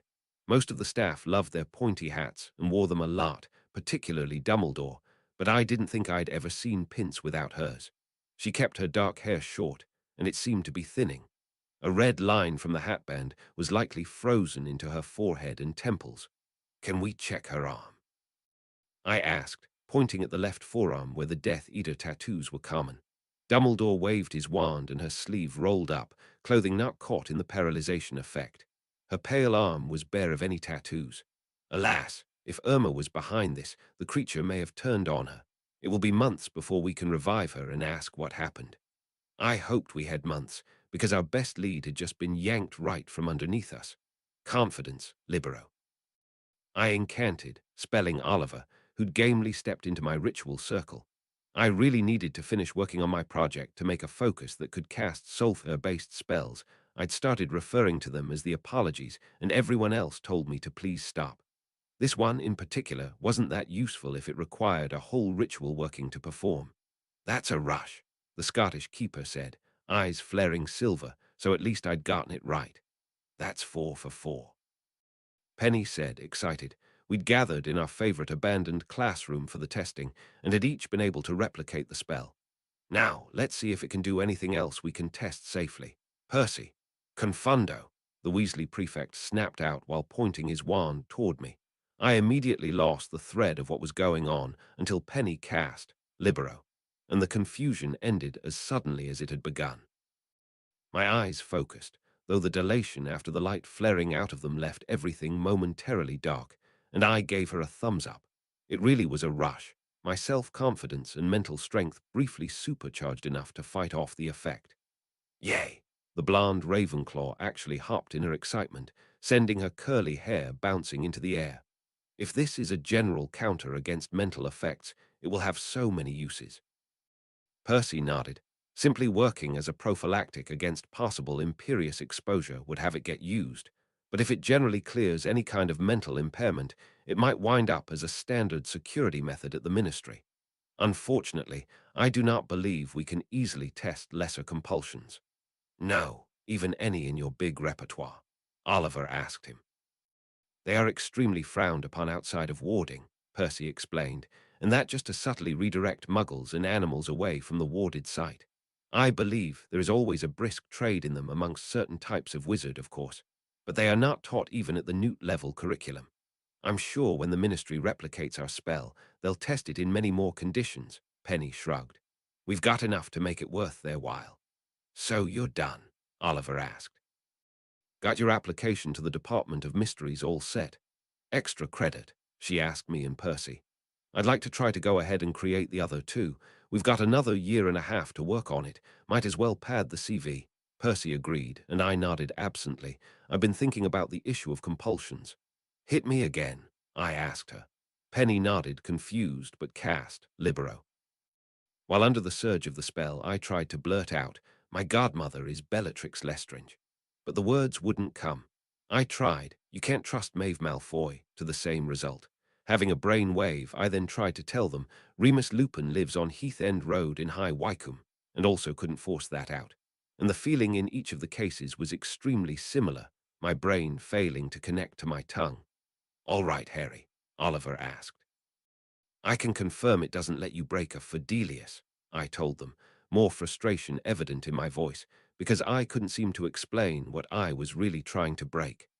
I'd had suspicions that my unwillingness to report on my godmother and her plots wasn't entirely natural, but now I'd had it confirmed in excruciating detail. I couldn't even seem to tell them what I'd really been trying. "Interesting," Percy said, musing. "I suspect that is because the Fidelius is not a compulsion to keep the secret, but an actual magical manipulation of how knowledge can be used." "Good to know, regardless," Penny nodded, adding that to her notes. We did some more testing and began planning to diagram the Cruciatus curse, but my thoughts were elsewhere. As soon as we wrapped up, I got to our room ahead of Percy and Oliver, slipped Bob's skull out of my trunk and into my bag of holding, and moved off to another empty classroom. I took extra care to lock and silence the door. Feeling safe enough to talk, I roused Bob and explained, "I can't tell my friends about my godmother or Maeve. Feels like the Fidelius." "Wait, why can I tell you? The same reason I can be at Remus' house," the spirit of intellect explained. "I don't really count in the same way. So could I tell you that my godmother is Bellatrix Black Lestrange, and she's brought Maeve Malfoy into this world for nefarious purposes, and then have you tell Mathilda?" I reasoned. "Nah," the skull drawled. "Not without giving me the ability to tell future owners your secrets, making Mathilda my owner, and still risking blowing my mind apart. Secret magic is complicated. Consider me basically like external storage for your own knowledge, as far as the magic is concerned." I sighed, having suspected it wouldn't be that easy. "So why can't I talk about it? Nobody ever did a ritual like the Fidelius involving my godmother's secrets." "Well, they did," Bob hedged. "Think of her as her own secret keeper. Dumbledore could tell someone else Remus' address, and then they wouldn't be able to pass it on, even though they weren't there for the initial ritual. Only she gets a lot more leeway about what counts as a secret, especially when it's things told or shown to you in her role as your teacher." He paused for a moment, then his eyes brightened. "Also, did you say Maeve Malfoy?" I realized I hadn't actually caught Bob up on what happened at the New Year's party. "Well, Malfoy almost certainly isn't her real last name. Impossibly attractive girl with white hair in dreadlocks. I'm pretty sure she's what came through and broke the veil. Bellatrix transferred the rest of my debt to her to mean I had to keep her secrets too, but she's already trying to get me to help her take over Hogwarts or something." As soon as I'd given her description, Bob's eye flames had started to tighten to pinpoints, and his voice wavered out. "Don't tell the Winter Maiden about me, Harry, please." "I wasn't going to, but why?" "Her mother is probably still upset with me. If they don't know where to find me, it's better," he hedged. "Okay, so who is her mother? And who is she? She's the daughter of Mab, the queen of air and darkness herself, and I could feel him dropping in the capital letters. I frowned, getting the picture that the crown princess of the Winter Court was walking around Hogwarts pretending to be a fifth year. I need to figure out why she's really here. Not that I thought she'd give me a straight answer if I asked her, particularly without incurring additional debt. I wondered if I could subtly hinder her takeover of the school's ongoing popularity contest without being able to reveal any of her secrets. If she wanted to be the school's representative, the best way to thwart her plans would be to keep her from achieving that. I just needed to socially outmaneuver an immortal fey princess in the middle of an ongoing basilisk attack. No pressure. Metal heart, am I your Valentine? Squealed the ghost, face scrunching up in excitement behind her massive glasses, dark pigtails quivering. I'd made a strategic investigation error. There had still been no attacks since Pince was petrified, but I didn't think it was over with, and I'd been working on leads. I'd remembered that Dumbledore mentioned Ms. Warren as the girl who died in the 40s under similar circumstances. It took a bit of research to track her down as Myrtle Warren, a bunch of dead ends trying to find documentation of her death, and then finally someone mentioned that Moaning Myrtle was a ghost that haunted a girl's bathroom, the same bathroom where Mrs. Norris was attacked. I'd angrily made an appointment with Dumbledore just to yell about it. The old wizard could only suggest that he tried to question the ghost several times over the decades, and she was highly irrational and unwilling to talk about it in any kind of sensible way. Most of his previous attempts had resulted in her throwing a tantrum and flooding the bathroom rather than giving up any useful information. He admitted he might have so relegated her to the back of his mind out of annoyance that he didn't even think about questioning her during the new crisis, but he invited me to do so. He was, of course, not joining me. The way the timing worked out, the first opportunity I had to talk to her after realizing I needed to was the Hogsmeade weekend for Valentine's Day. I'd thought about how there would be fewer people to object to me going into the second-floor girls' bathroom on the Sunday without really thinking through the implications to a socially anxious ghost. I was honestly surprised she still kept up with the calendar. Most ghosts didn't. I would have done it Saturday, but I actually had to take my soon-going-to-have-to-admit-she's-my girlfriend on a date. Things had gotten kind of tense, because it turned out picking a rumor fight with Maeve was a bad idea. I couldn't really tell people why they should be wary of her. She couldn't outright lie. It should have been an even fight. But I was way outgunned by someone used to she politics. A school was no trouble. The Fey Princess had figured out what I was doing too fast and started implying that I was sneaking out with her romantically and was complaining about her as a cover. I think she found the whole thing very amusing. Mathilda didn't. Fortunately, my basically a girlfriend was pretty smart, and even though I couldn't outright explain what was up with Maeve, I thought she was starting to figure it out from what I was able to say. Unfortunately, I'd kind of created a bunch of relationship insecurity by refusing to admit she was my girlfriend, so it was easy enough to assume I was looking to better deal her with the impossibly beautiful new transfer student. So Saturday had to happen. Big date day, lots of groveling, plenty of confidence boosting. And that was how I found myself stealing an hour on Sunday afternoon after a very coupley morning with Mathilda to go interrogate a ghost. A ghost who had immediately jumped to a shocking inference about my intentions. Honestly, it was less worrying than the school thinking I was having an affair with Maeve. Why don't we get to know each other first? I hedged to the translucent teen witch hovering over the sinks and giving me what she thought was a sultry look. "You're Myrtle Warren, right? A Ravenclaw," she nodded. "And you're Harry Dresden. You're a Gryffindor. All the girls talk about you in here, you know. Talk about how tall and mysterious you are." Floating up to eye level with me, she looked down and fancifully twiddled her feet to show how far they were off the ground. "I didn't actually know that," I groaned. "What else do they say?" "They said you don't have a girlfriend exactly, but maybe you have two girlfriends." She was confused and petulantly said, "I don't think you should date that new girl, Harry. She's mean. She froze my toilet once." "We're definitely agreed on that. Those are just rumors that she's spreading. You should tell everyone," I suggested. "But I was curious about you." "Oh, The ghost managed to make a one-syllable expression last several seconds. Do you remember how you died? That was apparently the right question, which nobody had ever asked her. Amidst a tirade about some girl named Olive who she hated when alive and became a ghost to torment, she dropped some details about a boy speaking another language in the bathroom and being paralyzed by yellow eyes that she thought killed her. You weren't turned into stone, though? I asked.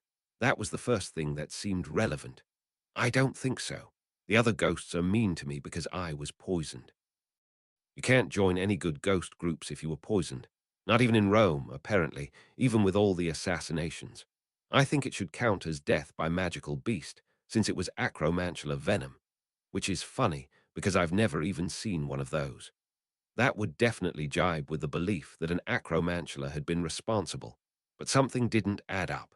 Did she see the spider and forget the part where it bit her, or was she paralyzed and then poisoned? If it was afterward, she wouldn't know.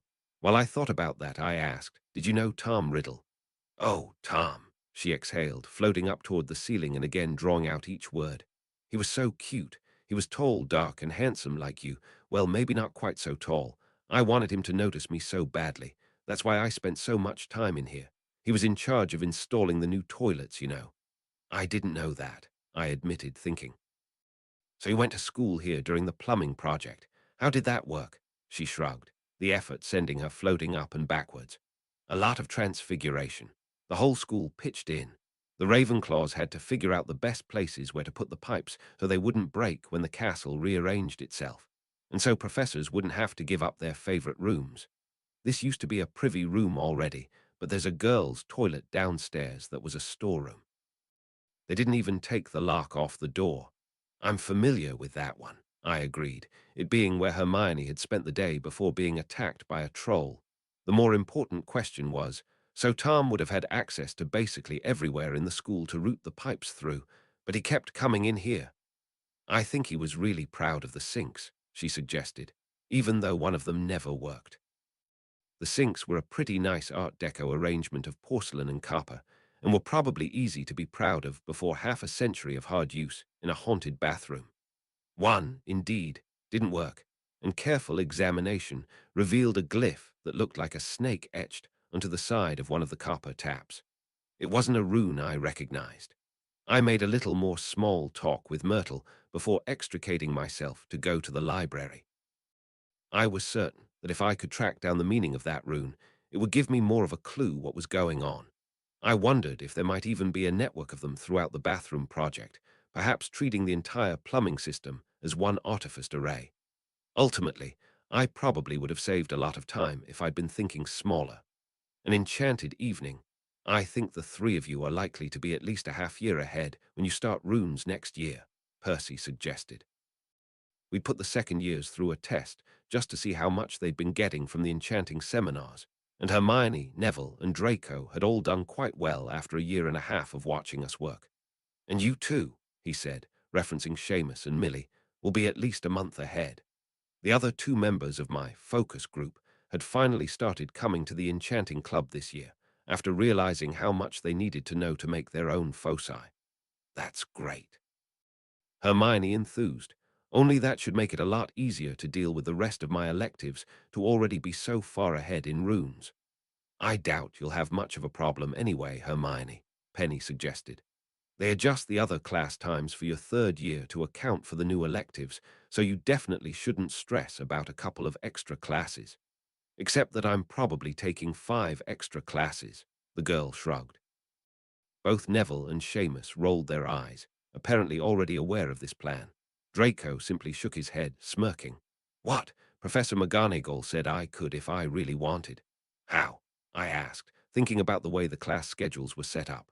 "I think you can do 3 if you're okay sitting with different sessions on different days, depending on your other classes. But you'd need a time machine or something to take all 5. I caught Hermione's eyes widening and noticed Percy go stone-faced. "Time turners," nodded Luna. She and Colin had started sitting in on the enchanting club as well. Ginny hadn't come with them, citing that she was too busy with Quidditch. Mother wasn't supposed to have told me about them, but they study them in the Department of Mysteries. I'm surprised that they would allow a student to have one, given the danger of paradox or just mischief. Of course, the British wizards would invent time travel and use it to navigate Hogwarts' labyrinthine class schedule. I'm very responsible, huffed Hermione. Percy didn't even take all 5 classes. He took 3 and did the other 2 self-paced, I argued. Aye, Percy started, then lapsed into a pregnant pause as everyone looked at him, even the twins glancing up from what they were tinkering with at the back of the room, finally admitting, it may have gone Hermione's route in 3rd year. The stress was too much, and I decided it was better to study 2 subjects on my own time rather than continue to throw off my sleep schedule. See, I told her, still floored that the only way you could get in on time travel was to work in the Department of Mysteries or be an excessive overachiever. You're always a ball of stress during exam times anyway, Hermione. Besides, you can already pass the Muggle Studies OWL, and divination's useless unless you have the sight or you just want a blow-off class. Hey, I was gonna take divination, insisted Seamus. The twins sniggered and then leaned back from completing whatever they were working on, while the rest of the group just shook our heads at the boy. Lavender and Parvati are going to take divination and Muggle studies, explained Hermione, and you told me I should do more things with my roommates, Harry, so I was going to take it to spend more time with them. Whoa, I said, not liking being blamed for all of this. I support you doing stuff to hang out with your roommates, but not to the point you're trying to do an extra 2 hours of classes, plus homework, on the same amount of time to sleep. Yeah, Granger, Draco inserted himself into the conversation. You're unbearable when you're freaking out about exams for your current classes. Add time travel and trying to do 5 more, and you'll be completely intolerable. Shut up, Draco. Hermione turned on him. You're the one who's unbearable. All those attacks from Death Eaters on Harry, and the basilisk roaming the school, you probably know exactly what's going on and are letting people nearly die because you think it's funny. Before he could get his denials out, she also added, and that total slag of a sister. She's not my sister, the Malfoy heir argued. She's not even. He trailed off with a look in his eyes that was similar to when I tried to explain who Maeve was. She's my half-aunt, he belatedly explained the cover story. I notice you didn't say she's not a slag, though, Penny uncharacteristically tagged in on Draco.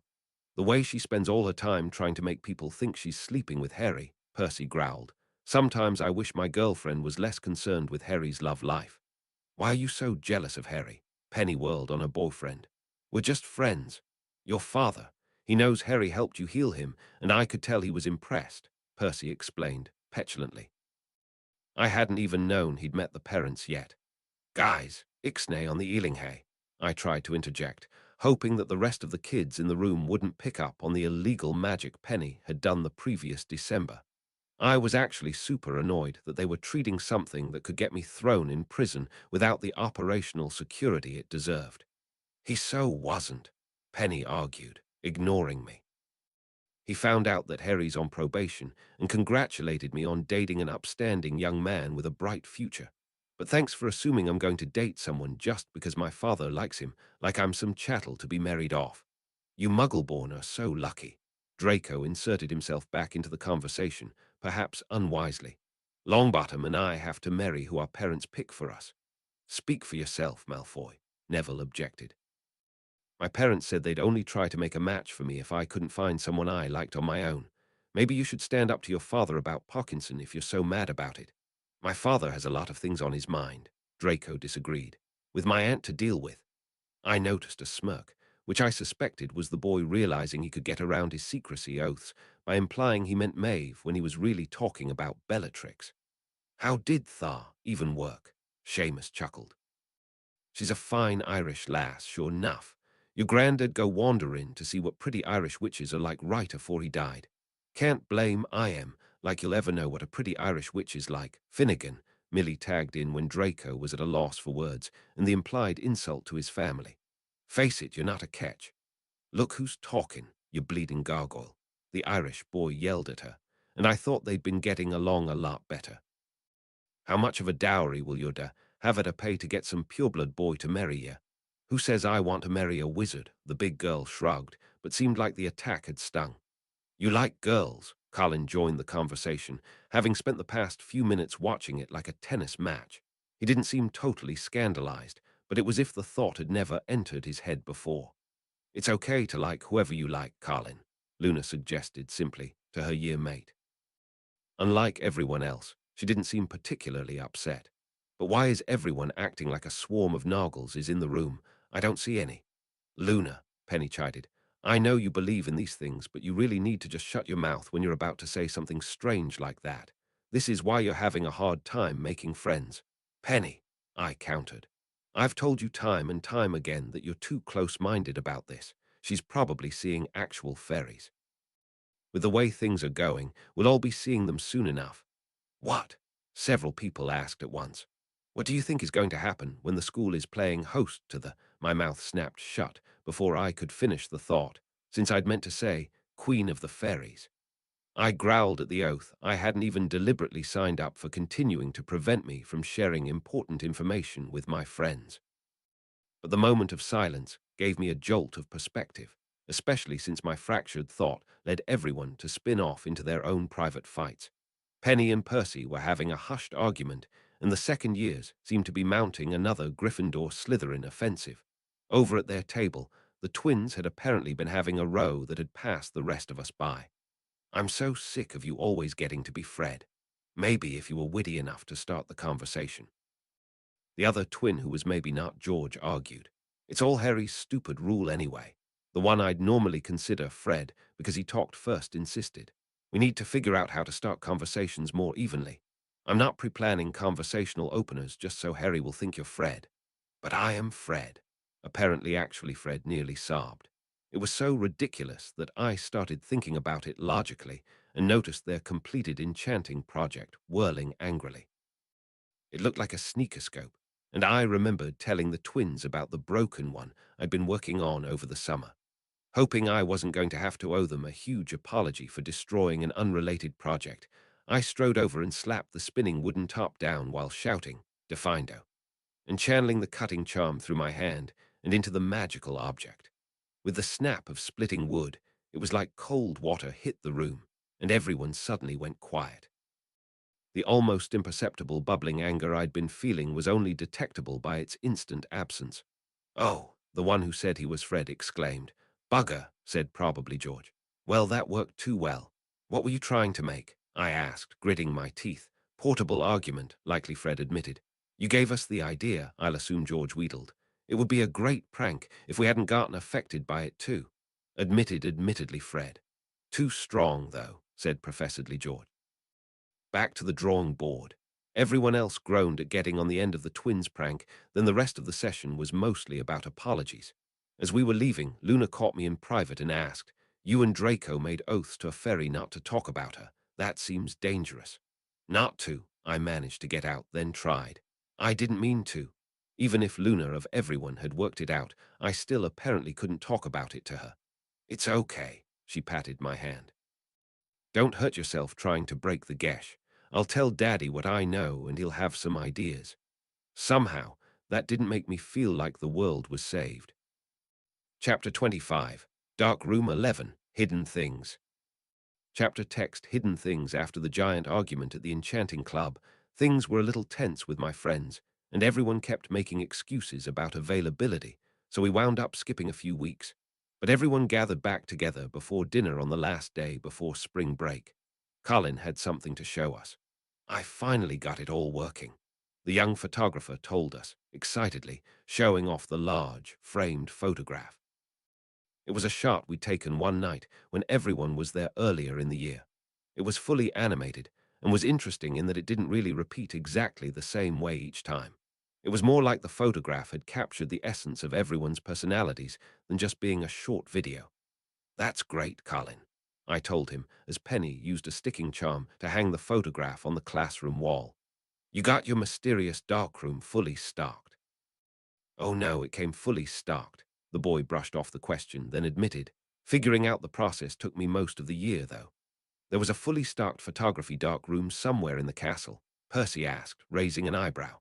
Well, Colin hedged, then saw he actually had everyone's attention and said, It's really cool. I can show you. I nodded, curious. After dinner, Luna's eyes unfocused, and she looked around, explaining, The gold ribbons want us to go now. All right, I said, though several people scoffed at the girl. We've got about 20 minutes. It's on the 7th floor, Colin said, heading out. Between having to climb up a few floors and just not believing Luna or caring that much about photography, several people made excuses and just headed to dinner. Ultimately, it was just me, Luna, Colin, Hermione, and Neville. This is convenient, I said, as we just turned right instead of left at one of the corridors that led to the Gryffindor Tower entrance. I wouldn't think there would be any rooms up here without windows. Not that there was much light up there at the moment, since the sun still set pretty early, even into the spring. Colin stopped suddenly in the hallway. I've been past here a few times since it was one of the routes across the 7th floor. Good to get to Ravenclaw, the astronomy tower, or Dumbledore's office. Tapestry of a wizard trying to teach trolls to dance made the hallway memorable. Okay, I have to summon the door, the boy explained, then walked determinedly up and down the hallway 3 times. A door materialized out of the wall on one side of the hallway. He pushed the door open to reveal the kind of room I'd seen in movies that had a scene about developing photographs, with all the tables covered in rectangular pans, clotheslines for hanging drying pictures, and all lit by torches behind red glass. A few more photos he was working on were hung on the lines. It looked like the door would seal shut against the exterior lights, and there was even a screen he could pull across just in case someone opened the door while he was working, and what looked like a door to a completely light-tight closet for removing the undeveloped film from the roll. It was a pretty professional setup, particularly for a medieval castle. Was this a potions lab? Neville asked, clearly confused. Hermione picked up on it faster. Can this room be anything you need? Colin nodded. I wound up asking the elves for a good room. They call it the come-and-go room, and they use it to store extra furniture or whatever. Hermione brightened as she recalled something. Hogwarts. A history has a couple of mentions of something called the Room of Requirement. It didn't go into details because I don't think anyone's ever really studied it. This is amazing, Colin. You found what may be one of the Founder's secrets. Colin blushed over the attention from the older Muggle-born. A room that no one has ever found, no matter how hard they looked. I asked her, less happy about the situation. The floor's bathroom was several halls away, so it was likely they'd never run plumbing through these walls, but still. McGonagall had been so sure every room in the castle was mapped. Well, yes, but you mean this could be the Chamber of Secrets? Hermione's eyes widened. I think we better go get Dumbledore, I nodded. But I've been in here a lot and haven't seen any signs of monsters, Colin explained as we left the room and started heading across the floor toward Dumbledore's office. It may be unrelated, I told the boy. Slytherin probably wouldn't put his room this high up unless he was being extra sneaky hiding it right near the other Founders' towers. But if there are magically hidden rooms in the castle they missed, they need to know. At the very least, they need to figure out a better way of searching for secrets. That all said, I also plan to come back later and search near the Room of Requirement for more of those snake glyphs I'd seen in Myrtle's bathroom. As we turned a corner before the headmaster's office, Luna suddenly asked, "Why is that silver?" I followed her pointing finger to the curved mirror that hung at the intersection. I'd gotten so used to seeing them I'd glanced before turning the corner, but not even registered that it was more reflective than usual. Finite incantatum, I cast, my hand and concentration focused at the mirror, and it rippled as the transfiguration ended, and it returned to simple bronze. Someone spelled it more reflective.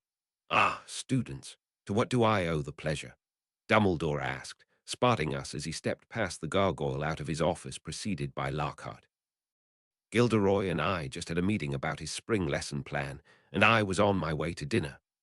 2 things, I started as we moved into step with the 2 professors down the hallway. Someone made your mirrors more reflective, and I noticed Luna was turning suddenly and looking back toward the other branch of the corridor from we just turned off of, toward one of the corner staircases. The gold ribbons, she muttered. I held a hand to keep everyone else silent and listened, hearing the sound of something large rasping against stone. I chanced a look at the repaired mirror and saw a giant shadow down the hallway. I groaned. The tiny seer was seeing the fortune wards. Basilisk incoming.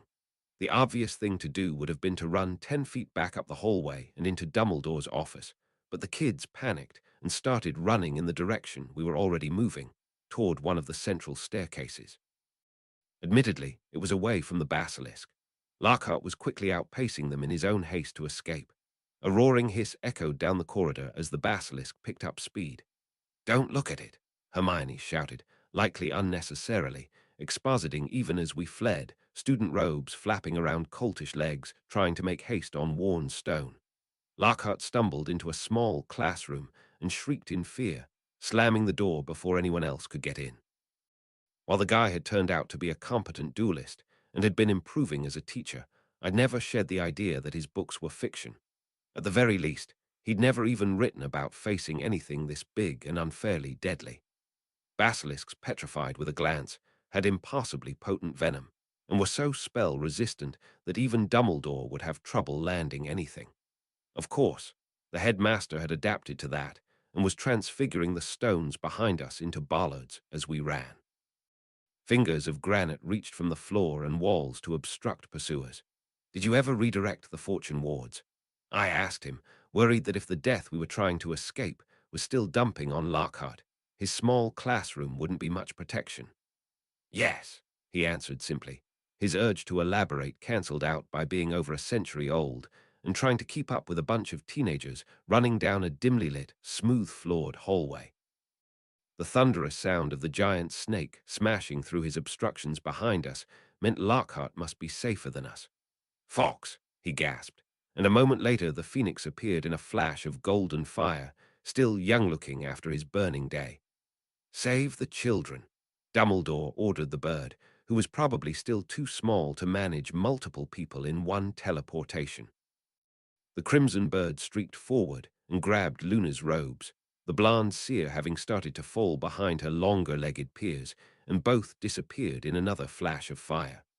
"The stairs are blocked," shouted Neville, who was finally starting to growth spurt into some height and had, thus, wound up leading the pack while I hung back with Dumbledore.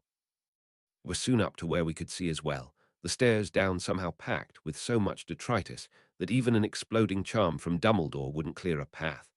This was planned, I insisted, noticing the silver mirror above the corridor junction as the kids turned right back into a hallway that led toward Gryffindor Tower.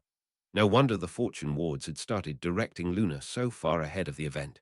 Whoever was controlling the basilisk had expected to trap the headmaster. "It's after you." I warned him. Fox flamed back in and managed to use his currently small wingspan to navigate the relatively narrow hallway and swoop onto Carlin's back. Despite being overall more athletic than Hermione and Neville, the boy was over a year younger and trying to run with his heavy camera clutched to his chest. The two disappeared. Dumbledore had continued throwing up transfiguration barriers behind us and had started growing them into pursuer-facing spikes rather than simple posts, but it didn't seem to be having much effect. I really didn't want to fight a giant snake that was functionally immune to magic and able to shrug off running into granite spikes while barely slowing.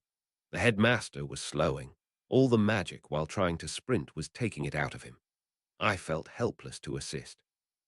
Combat transfigurations were one of the things I was most limited at doing without a wand, and the blowing stuff up I excelled. It would splash right off the thing even if I could look at it to aim without being petrified. I half considered just picking the headmaster up to run with him, but I wasn't exactly strong enough to piggyback a full-grown adult any faster than he was already going. The winding corridor to Gryffindor Tower was long and absent any obvious hiding spaces, more an alleyway between the various other structures on this level of the castle, likely a lot of which was the hidden room of requirement. Not that the basilisk wouldn't be able to smash into a classroom if it really wanted to. It was probably only the confined spiral staircase up to the astronomy tower that had kept it from putting its full mass and momentum against the door when we'd been trapped earlier in the year. Fox had managed to grab Hermione, then Neville, before we reached the end, but the basilisk was basically right on top of us. One stray glance was all it took. Whoever had planned this had gone ahead and transfigured all the mirrors on the 7th floor. I noticed Dumbledore's gaze flick up as we turned the last corner, and then he simply stopped. Or rather, his momentum and now paralyzed form sent him clattering into the closest wall, but somehow his feet had been in such a position that he just lay against the stone rather than falling over. I heard the basilisk slow, hissing in what seemed like satisfaction. "No," I yelled, skidding to a stop. I averted my eyes from the monster or the mirror, focusing on the old man, and at least confirming that he was simply paralyzed, not turned to stone. At that moment, Fox reappeared, and I ordered him. "Not me. Get the headmaster somewhere safe." With an angry trill, the headmaster's familiar landed and took himself and the body away in a burst of flame. Not wasting any more time, I rushed the final few feet out onto the landing of the stairway down from Gryffindor Tower and yelled the password at the portrait of the fat lady. "Lion's mane. Then run. There's a basilisk." I didn't know whether the portraits could be petrified, but better safe than sorry. The portrait leaned open, and I hoped the guardian imago had taken my advice, as I pulled it closed behind me. I was really counting on the combination of the extra protections on a student dorm and the door's awkward position over the stairwell to keep the monster from bursting in after me. From outside, I could barely hear the grinding of scales, studded with the grit of dozens of pulverized stone barricades, and two sets of echoing hisses, as if a conversation was happening. And then the snake wandered off. "Another point to you, Dresden," a high-pitched man's voice told me from outside the door. It was strangely familiar, but different than the wraith of Voldemort from the back of Quirrell's head. "You've denied me the old man's blood, but he's no longer here to protect you. Enjoy your holiday, Harry Dresden. There's nowhere you'll be safe afterward." The faint, fading, gritty slithering of the basilisk was my only clue that they'd decided to go for now. And why not? They had at least until the mandrakes matured to finish their scheme. I still didn't even know what it was. Courtroom drama Fox had transported the kids to their individual rooms, and Hermione, Neville, and Colin had found me while I waited in the common room for the snake and its unknown master to leave. Once I sent a patroness to McGonagall, she had found the headmaster in his office, his incapacitation giving her access, the phoenix sadly guarding the old man's paralyzed form. She had apparently elected to have Madame Pomfrey check him there rather than risk an attack on him in the infirmary. If the professors made a plan, they hadn't included me further. I'd missed dinner and was on the train back to London in the morning for spring break. McGonagall had asked me to keep the headmaster's indisposition quiet, but the rumors of what had happened had spread quickly up and down the train, and my refusal to answer about why the headmaster wasn't at breakfast was seen as answer enough. I probably should have just flew directly back to Remus House, rather than doing it from the fireplace at King's Cross. As I stepped out of the fire with no luggage and just 2 weeks' worth of clothes in my bag of holding, I wound up interrupting Remus in a make-out session on the couch, the hair of the girl underneath him a more lush pink than her usual. "Good job, team," I told Tonks. "Where did the time go?" Remus said, embarrassed, obviously not expecting me back yet. "Watch her, Harry." Tonks grinned, unembarrassed about being caught, clothing still on but extremely manhandled. "We've got trouble," I told them as Remus hastily adjusted his own clothing back into position. "The headmaster got paralyzed by the basilisk last night. Whoever's controlling it was going after him, and now there's nothing in between him and the school, or me. Plus, no chief warlock at the Wisengamot on Friday," Remus finished for me. Spiking Umbridge's anti-werewolf legislation suddenly seemed like a much less important problem, but it would be a lot harder without Dumbledore orchestrating it from his position of authority over the court.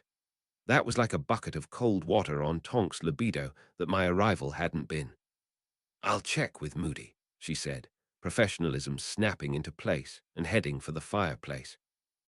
After a hasty conversation, she pulled her head out of the fading green flames and explained, "He says the order's scrambling, but we'll just have to proceed as planned at the Wisengamot.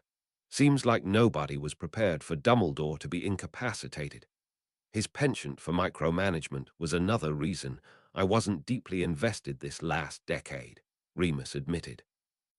Ultimately, after a week of furious planning among the members of the old crowd who were invested in Dumbledore's political agenda, I was escorted to the ministry by Moody.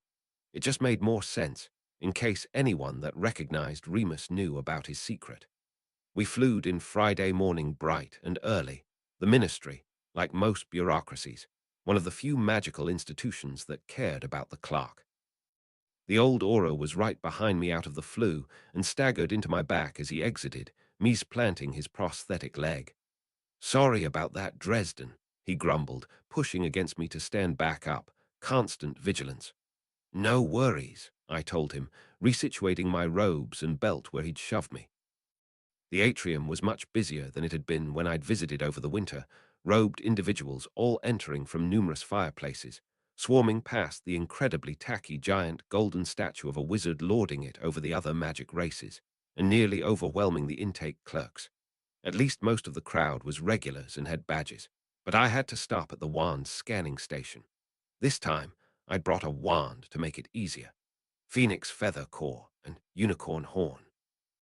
The clerk's eyes widened, checking the output of his scan. "I made it myself," I smiled. It wasn't really a wand, but had a much more similar form factor than my rod or staff, both of which I'd reluctantly left at home.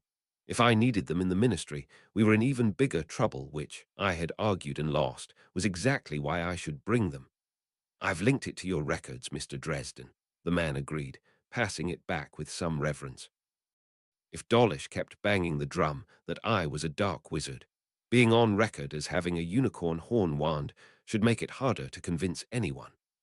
I took my temporary badge, and Moody walked me to an elevator that took us down a level to the Department of Mysteries.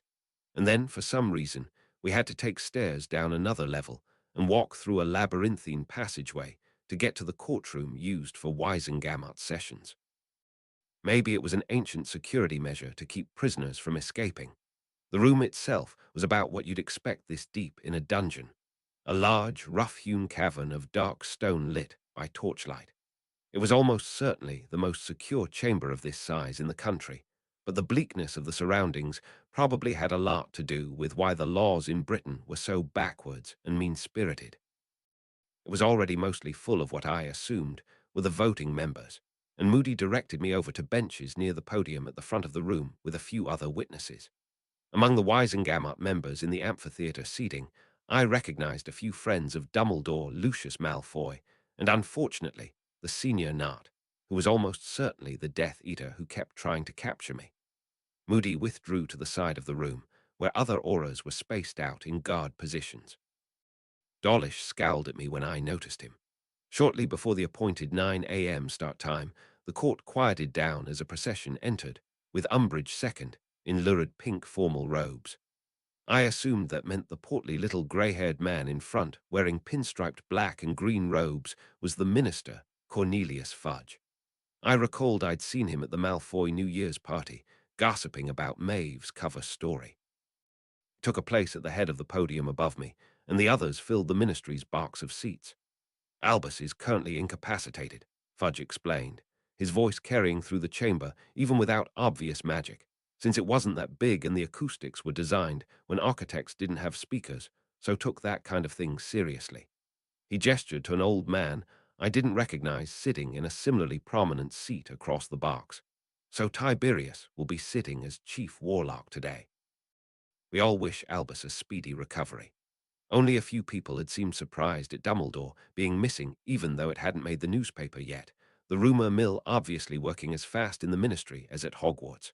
There was over an hour of boring business and minor votes that I couldn't have remembered even if someone had asked me an hour later, when they finally started calling witnesses for Umbridge's proposed law. A few people went before me, mostly citing statistics. Honestly, it turned out there weren't that many werewolves in the country, and it sounded like most of them were minor talents that I guessed would never have the sheer personal magic to fuel the curse into another greyback. Finally, in her simpering voice, Umbridge explained my presence to the courtroom. "Harry Dresden is a 6th year at Hogwarts. He was attacked by Fenrir Greyback in 2 separate attempts on his life this year, and in the second, Greyback was put down. Mr. Dresden." "Thank you, Madam Senior Undersecretary," I told her. Addressing the court from my seat in the witness stand, I summarized. Greyback was after me to send a message. In his second attack, he was with 2 men dressed as Death Eaters who had attacked me separately at school. I understand Greyback was also a servant of you-know-who in the war. I'd been carefully coached, and we figured out a way of laying out some serious implications without dragging Remus into the story. I was reticent about not just saying Voldemort, but most of the British were really touchy about it. Why are former servants of he, who must not be named after you? One of Dumbledore's friends, Doge, piped up as rehearsed. I'm not totally sure, sir. My former mentor, Justin Dumorn, died when a dark ritual he was trying to cast on me went wrong, and I think he may have secretly been an ally of you-know-who. Dawlish was red-faced against the wall, clearly about to scream at me, but he looked at Umbridge and clenched his mouth, shut so hard I thought he was going to break his jaw. They seemed to want my blood, or Headmaster Dumbledore's blood, for some ritual related to being their Dark Lord's enemy. I glanced at Nart, who seemed a little annoyed at the plot being laid out in front of the whole Wisengamot. He caught me watching and went stone-faced, with a slight sneer. Seated near him, Malfoy just seemed amused by the entire thing. We may be slightly off topic, though we appreciate the context, Fudge interjected. Mr. Dresden, what is your input on the proposed law? I nodded to the minister and explained. I did a lot of research on werewolves after Greyback started hunting me. It's not really a disease, but a self-perpetuating curse. If you let it, it gradually eats away at your magic and soul, making you a terrifying physical combatant, but unable to really cast spells anymore. Even not on the full moon, Greyback was so wrapped in dark magic that spells and physical attacks just washed off of him like off of a troll. The only way we were able to stop him was permanently. How did you stop him? Malfoy asked. I hadn't really been planning to give that up, but I didn't see the harm in it and admitted, inherited silver. Normal silver doesn't do much, but family heirlooms build up a resonance that can bypass the protections from the curse. There was quite a murmuring, and Fudge instructed someone quietly, tell Mysteries to get on confirming that. He looked back up and said, that may be very useful. Do you have more, Mr. Dresden? I nodded. This was the tricky part. Do you know why many dark wizards can't cast a Patronus? I asked the auditorium, mostly rhetorically because even Remus hadn't seemed to understand. It's not just because they have trouble having a happy memory. As part of some of my other research at school, we've learned that the Patronus is soul magic. Using magic to kill, torture, and dominate isn't just unforgivable, it actually damages your spirit. The same as the werewolf curse does. Expecto Patronum. The audience gasped at my bit of theater as Mouse, my giant silver dog Patronus, strode around the courtroom floor, giving everyone a doggy grin, boosting spirits from the ambient energy of the spell. I personally support Senior Undersecretary Umbridge's legislation because I think it's a good first step to identifying the other monsters among us. I kept my voice raised so I wouldn't get shouted down while I stuck in the knife. If we can detect and punish werewolves who have let their curse destroy their souls, it's an easy next step to identify dark wizards that have done the same thing. As planned, the murmuring started. The members of the Light faction had big smiles at the idea, while there were several people near Nott and Malfoy that I assumed were members of the Dark that suddenly hated the idea. I wondered how many of them could cast a Patronus. It didn't take long after that for the legislation to bog down and start to unravel, since the Light started making very reasonable requests to add research into soul magic into the law for later use in punishing dark magic. And the Dark faction was clearly withdrawing their support of a law that they originally thought would just put the screws to werewolves now, that it would set a bad precedent for them as well. I caught Umbridge giving me the side-eye, and I figured she'd probably figured out that I'd tanked her law while seeming to support it. Ah, well, at least she probably couldn't prove anything. Malfoy was giving me a look, as well, that made me believe he'd have some things to say to me eventually about coming down so fully on the side of the Light. We clearly have a lot of committee work still to do before further considering this law, Fudge finally told the crowd. Let's table it and move on. New business. Nott stood and said, we need to know more about the Chief Warlock's incapacitation. The rumor is that he was petrified by Slytherin's monster, which has already struck against multiple students and the librarian. My son is at Hogwarts. If even their headmaster isn't safe there, the school should be closed until this threat can be located and eliminated. As the arguing started, I wondered why Voldemort's servant wanted the school scoured for the basilisk. But what if he didn't? What if he just wanted the school closed down? That would give them potentially free access to Hogwarts, while Dumbledore couldn't monitor the wards. And only McGonagall, as acting headmistress, stood between them and whatever they had planned. Hats off in hindsight. the smartest thing to do would have been to go back to Remus and hide where Voldemort couldn't get anywhere near me. The second smartest thing would have been to at least go back and get my foci. But in the moment, I really felt like I only had a limited time advantage, having figured out the plot, and I needed to hurry. It didn't help that Mathilda and several of my other friends were still at school, using the break to study. So I went right through the flu from the ministry to Hogsmeade with just what I had on my back. I'd at least taken a moment to warn Moody on my way out, though I didn't get the impression he was taking my wild guess completely seriously and would probably waste time going to committee with Dumbledore's crew. Trying to capitalize on my attempt to steal a march on the Death Eaters, I slipped as quickly as possible out of the inn and down the secret tunnel in the candy shop, hoping that I was less memorable without my staff. A few minutes crab walk down the passage, and I let myself out of the statue of the one-eyed witch right into the middle of the castle. Moody was right, though. They really needed to close up all these tunnels out of and into the school. I wasn't alone. Two redheads were lounging against the walls near the secret passage. "Why, Mr. Dresden, fancy meeting you here," the first twin said. Normally I'd assume it was Fred, but since I was trying to be more equitable after their argument, I decided he was George. Indeed, indeed. Not often you see students trying to sneak into the castle on their holidays, Fred observed. Aren't you both supposed to be home as well? I know Percy and Ginny were on the train, I asked. Never, George shook his head. We always stay for the spring halls, Fred explained. Fewer people in the way of research, development, exploration, and setup, George shrugged. Ron and his friends are here too, to study, Fred added. Hermione really is too good of an influence on those boys, George grumbled. Anyway, that's us. So why you? Fred grilled. Tell me where McGonagall is right now, and I'll explain on the way, I said.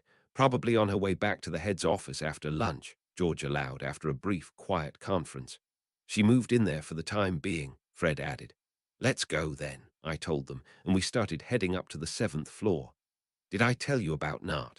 I asked them. They shook their heads, and I explained. I'm pretty sure he's the skinny Death Eater that keeps attacking me.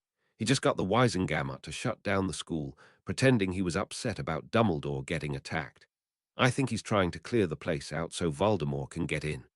The wards. Fred realized faster than George. I nodded. We have to warn McGonagall that they're going to try to get her out of the way too, specifically.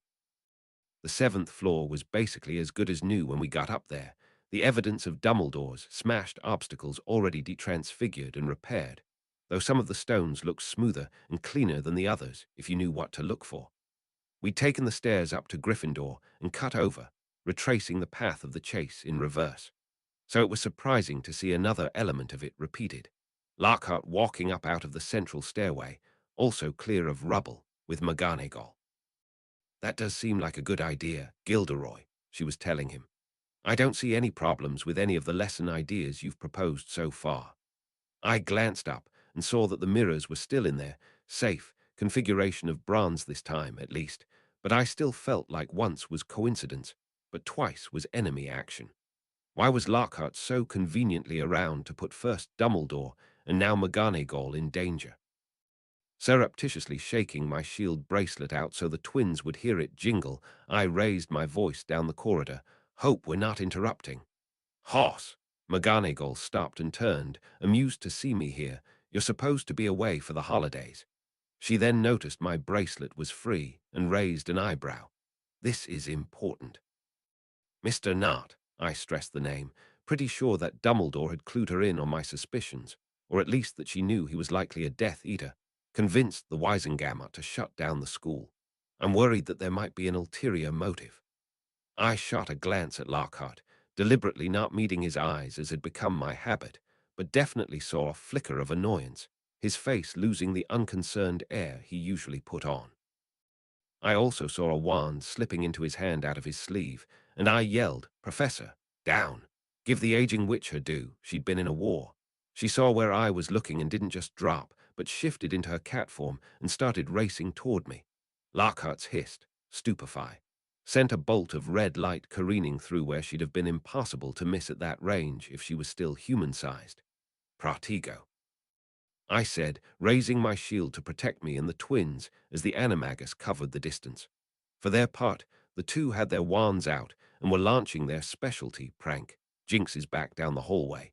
They weren't as immediately fight-ending as a stunner, but might as well be if you didn't know the counter. And the two were fast. Lockhart was faster, dodging several and doing some kind of point defense shield to deflect those that would have landed. It at least caught his attention enough that his return fire was directed at us and splashed off my shield rather than targeting McGonagall. As soon as she crossed the distance, I started falling back around the corner, shield still raised. Gilderoy was cleared, she complained, returning to human form around the corner. He had been. Dumbledore had been certain of it. And maybe he was clear originally. I realized something, details crystallizing in my mind. Summon his hat, I whispered to her. Wand out, she gave me a look, but shrugged and incanted. Accio Gilderoy's hat. He grunted in surprise from around the corner. Nobody expects them to steal your hat in a fight. The baby blue pointed hat sailed around the corner into McGonagall's hand. I stood on my tiptoes and poked my head around the corner to get a glimpse, then jerked back as his spell smashed into the corner, at head level for anyone that wasn't incredibly tall. I assume he didn't always wear a silver circlet with a big blue stone under the hat. I asked. I was pretty sure he didn't, because while he usually wore a hat in the first semester, he'd always worn one since the holidays. Wait, not since the holidays, since Pince was paralyzed. What I'd assumed was a red line on her forehead from the hat could just as easily have been due to constantly wearing the bit of jewelry I'd just seen around Lockhart's head. I think Pince was wearing it, and he must have wound up with it. It's probably mind controlling him, I explained as the four of us continued retreating down the hallway. Fred, George, go warn people while we hold him off, I suggested. They grunted in agreement and dashed off. I need to get to the headmaster's office, McGonagall told me.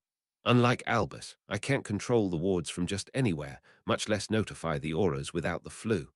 Too risky, I disagreed with her. With Voldemort somehow controlling an already accomplished duelist like Lockhart, I didn't expect even McGonagall to accomplish much, and my offensive options were limited. I thought about trying the Libertors on him, but it seemed like a big risk at the moment, since he could start firing killing curses, and the Basilisk probably wouldn't be in play until it got dark, which gave us a few hours. The other professors, most are gone for the holiday. No one left is a skilled duelist. Bunker in Gryffindor and send patronesses, I suggested. We were almost there anyway, retreating backwards down the long hallway assuming that Lockhart was pacing us. Before McGonagall could answer, I heard a faint muttering from the stairway landing that sounded like, "Hide and stop Minerva if she comes this way." I glanced that way and saw a slight flicker of motion, so I yelled, "Down, Protego." I got my shield up before the vial of erumpent potion hit the wall above us, debris clattering off from the smashed stone. It was loud, and my hearing was momentarily shot. Across the way, the disillusionment veil slipped off of Professor Belby, his crazy potion-spiked hair wilder than normal, or maybe it was just the glassy, confused look in his eyes. He was reaching for more potions, and also had his wand in hand. "Damocles, what are you doing?" I thought McGonagall yelled at him, though I was only guessing from context due to the ringing in my ears. She seemed totally discombobulated by the surprise assault. At least I didn't see the twins nearby, so he must have ignored them as they ran past. "Imperious," I shouted, needing her war reflexes to kick back in. With Belby guarding the path to the stairs and Gryffindor Tower, we stood back from our defensive crouch and dashed around the corner to the right before he could take another shot. I didn't know what else he had in his potions array, and Lockhart was probably right behind. To McGonagall's great confusion, rather than making a break for Ravenclaw, I quickly juked up and down the hallway 3 times, thinking we needed a place to hide. I figured Lockhart might try to double back and catch us in the hallway, and hoped he didn't know about the room of requirement. I could tell my hearing was coming back, because she gasped and dove after me into the doorway that appeared. We had a Voldemort-possessed, self-avowed professional monster hunter and an Imperiused bomber after us, true. The most combat-effective backup in immediate range was probably either of said mind-controlled teachers, sure. But at least we had a giant warehouse room full of maze-like stacks of furniture, broken objects, and other assorted detritus. As the door started to rattle behind us, we sprinted off into the maze to hide. Stack exchange. stars and stones. What is this place? McGonagall marveled, a little louder than was probably safe, since our hearing still hadn't gotten back to full capacity after having magical nitroglycerine thrown at us. We were wending our way deeper into the stacks of discarded items that were what the castle gave us when I asked for a place to hide. Room of requirement, I told her, hopefully quietly enough that our pursuers wouldn't be able to find us by talking. Gives you whatever room you need, apparently. Carlin found it looking for a dark room to develop his photos. That's a shawl I lost when I was a sixth year, she gasped, plucking said article of clothing off of a rack full of fashions from the 1940s. She looked more closely at everything around and explained, this must be where the elves put unclaimed items. Albus never did get a straight answer from them about whether there was a lost and found procedure. Some of this looks centuries old. The valuables may have reverted to Hogwarts ownership. If we could sell some for funding, we can fundraise after we keep Voldemort from taking over the school, Professor, I told her. I was, of course, glancing around myself, mostly looking for anything that looked like a proper battle focus. I'd been really kicking myself for not stopping by for my staff and blasting rod, but I guessed I'd narrowly saved McGonagall as it was, so maybe it worked out. I half wondered if the school's fortune wards could have reached all the way down to London to affect my choices to defend her. I decided to schedule time to have an internal philosophy debate later about fate and fortune magic versus free will. Right now, we needed to have a plan. Unfortunately, the time to plan was severely limited by monologuing.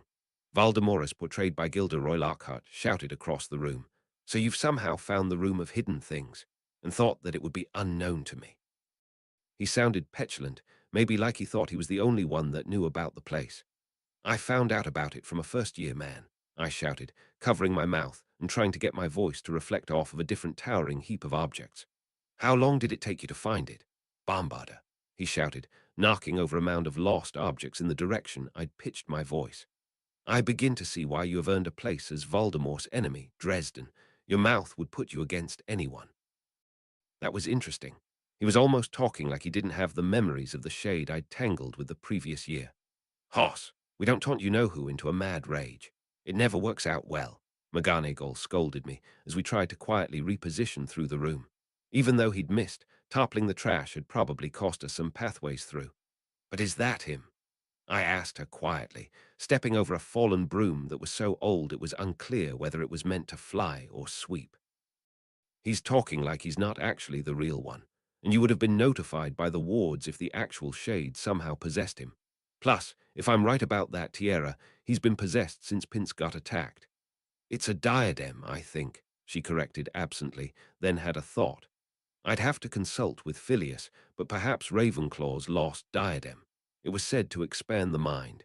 If you know who somehow found and corrupted it, then he could have it basically running a copy of his mind to control people remotely. He's gone full Doctor Doom with his Doombots running around," I complained.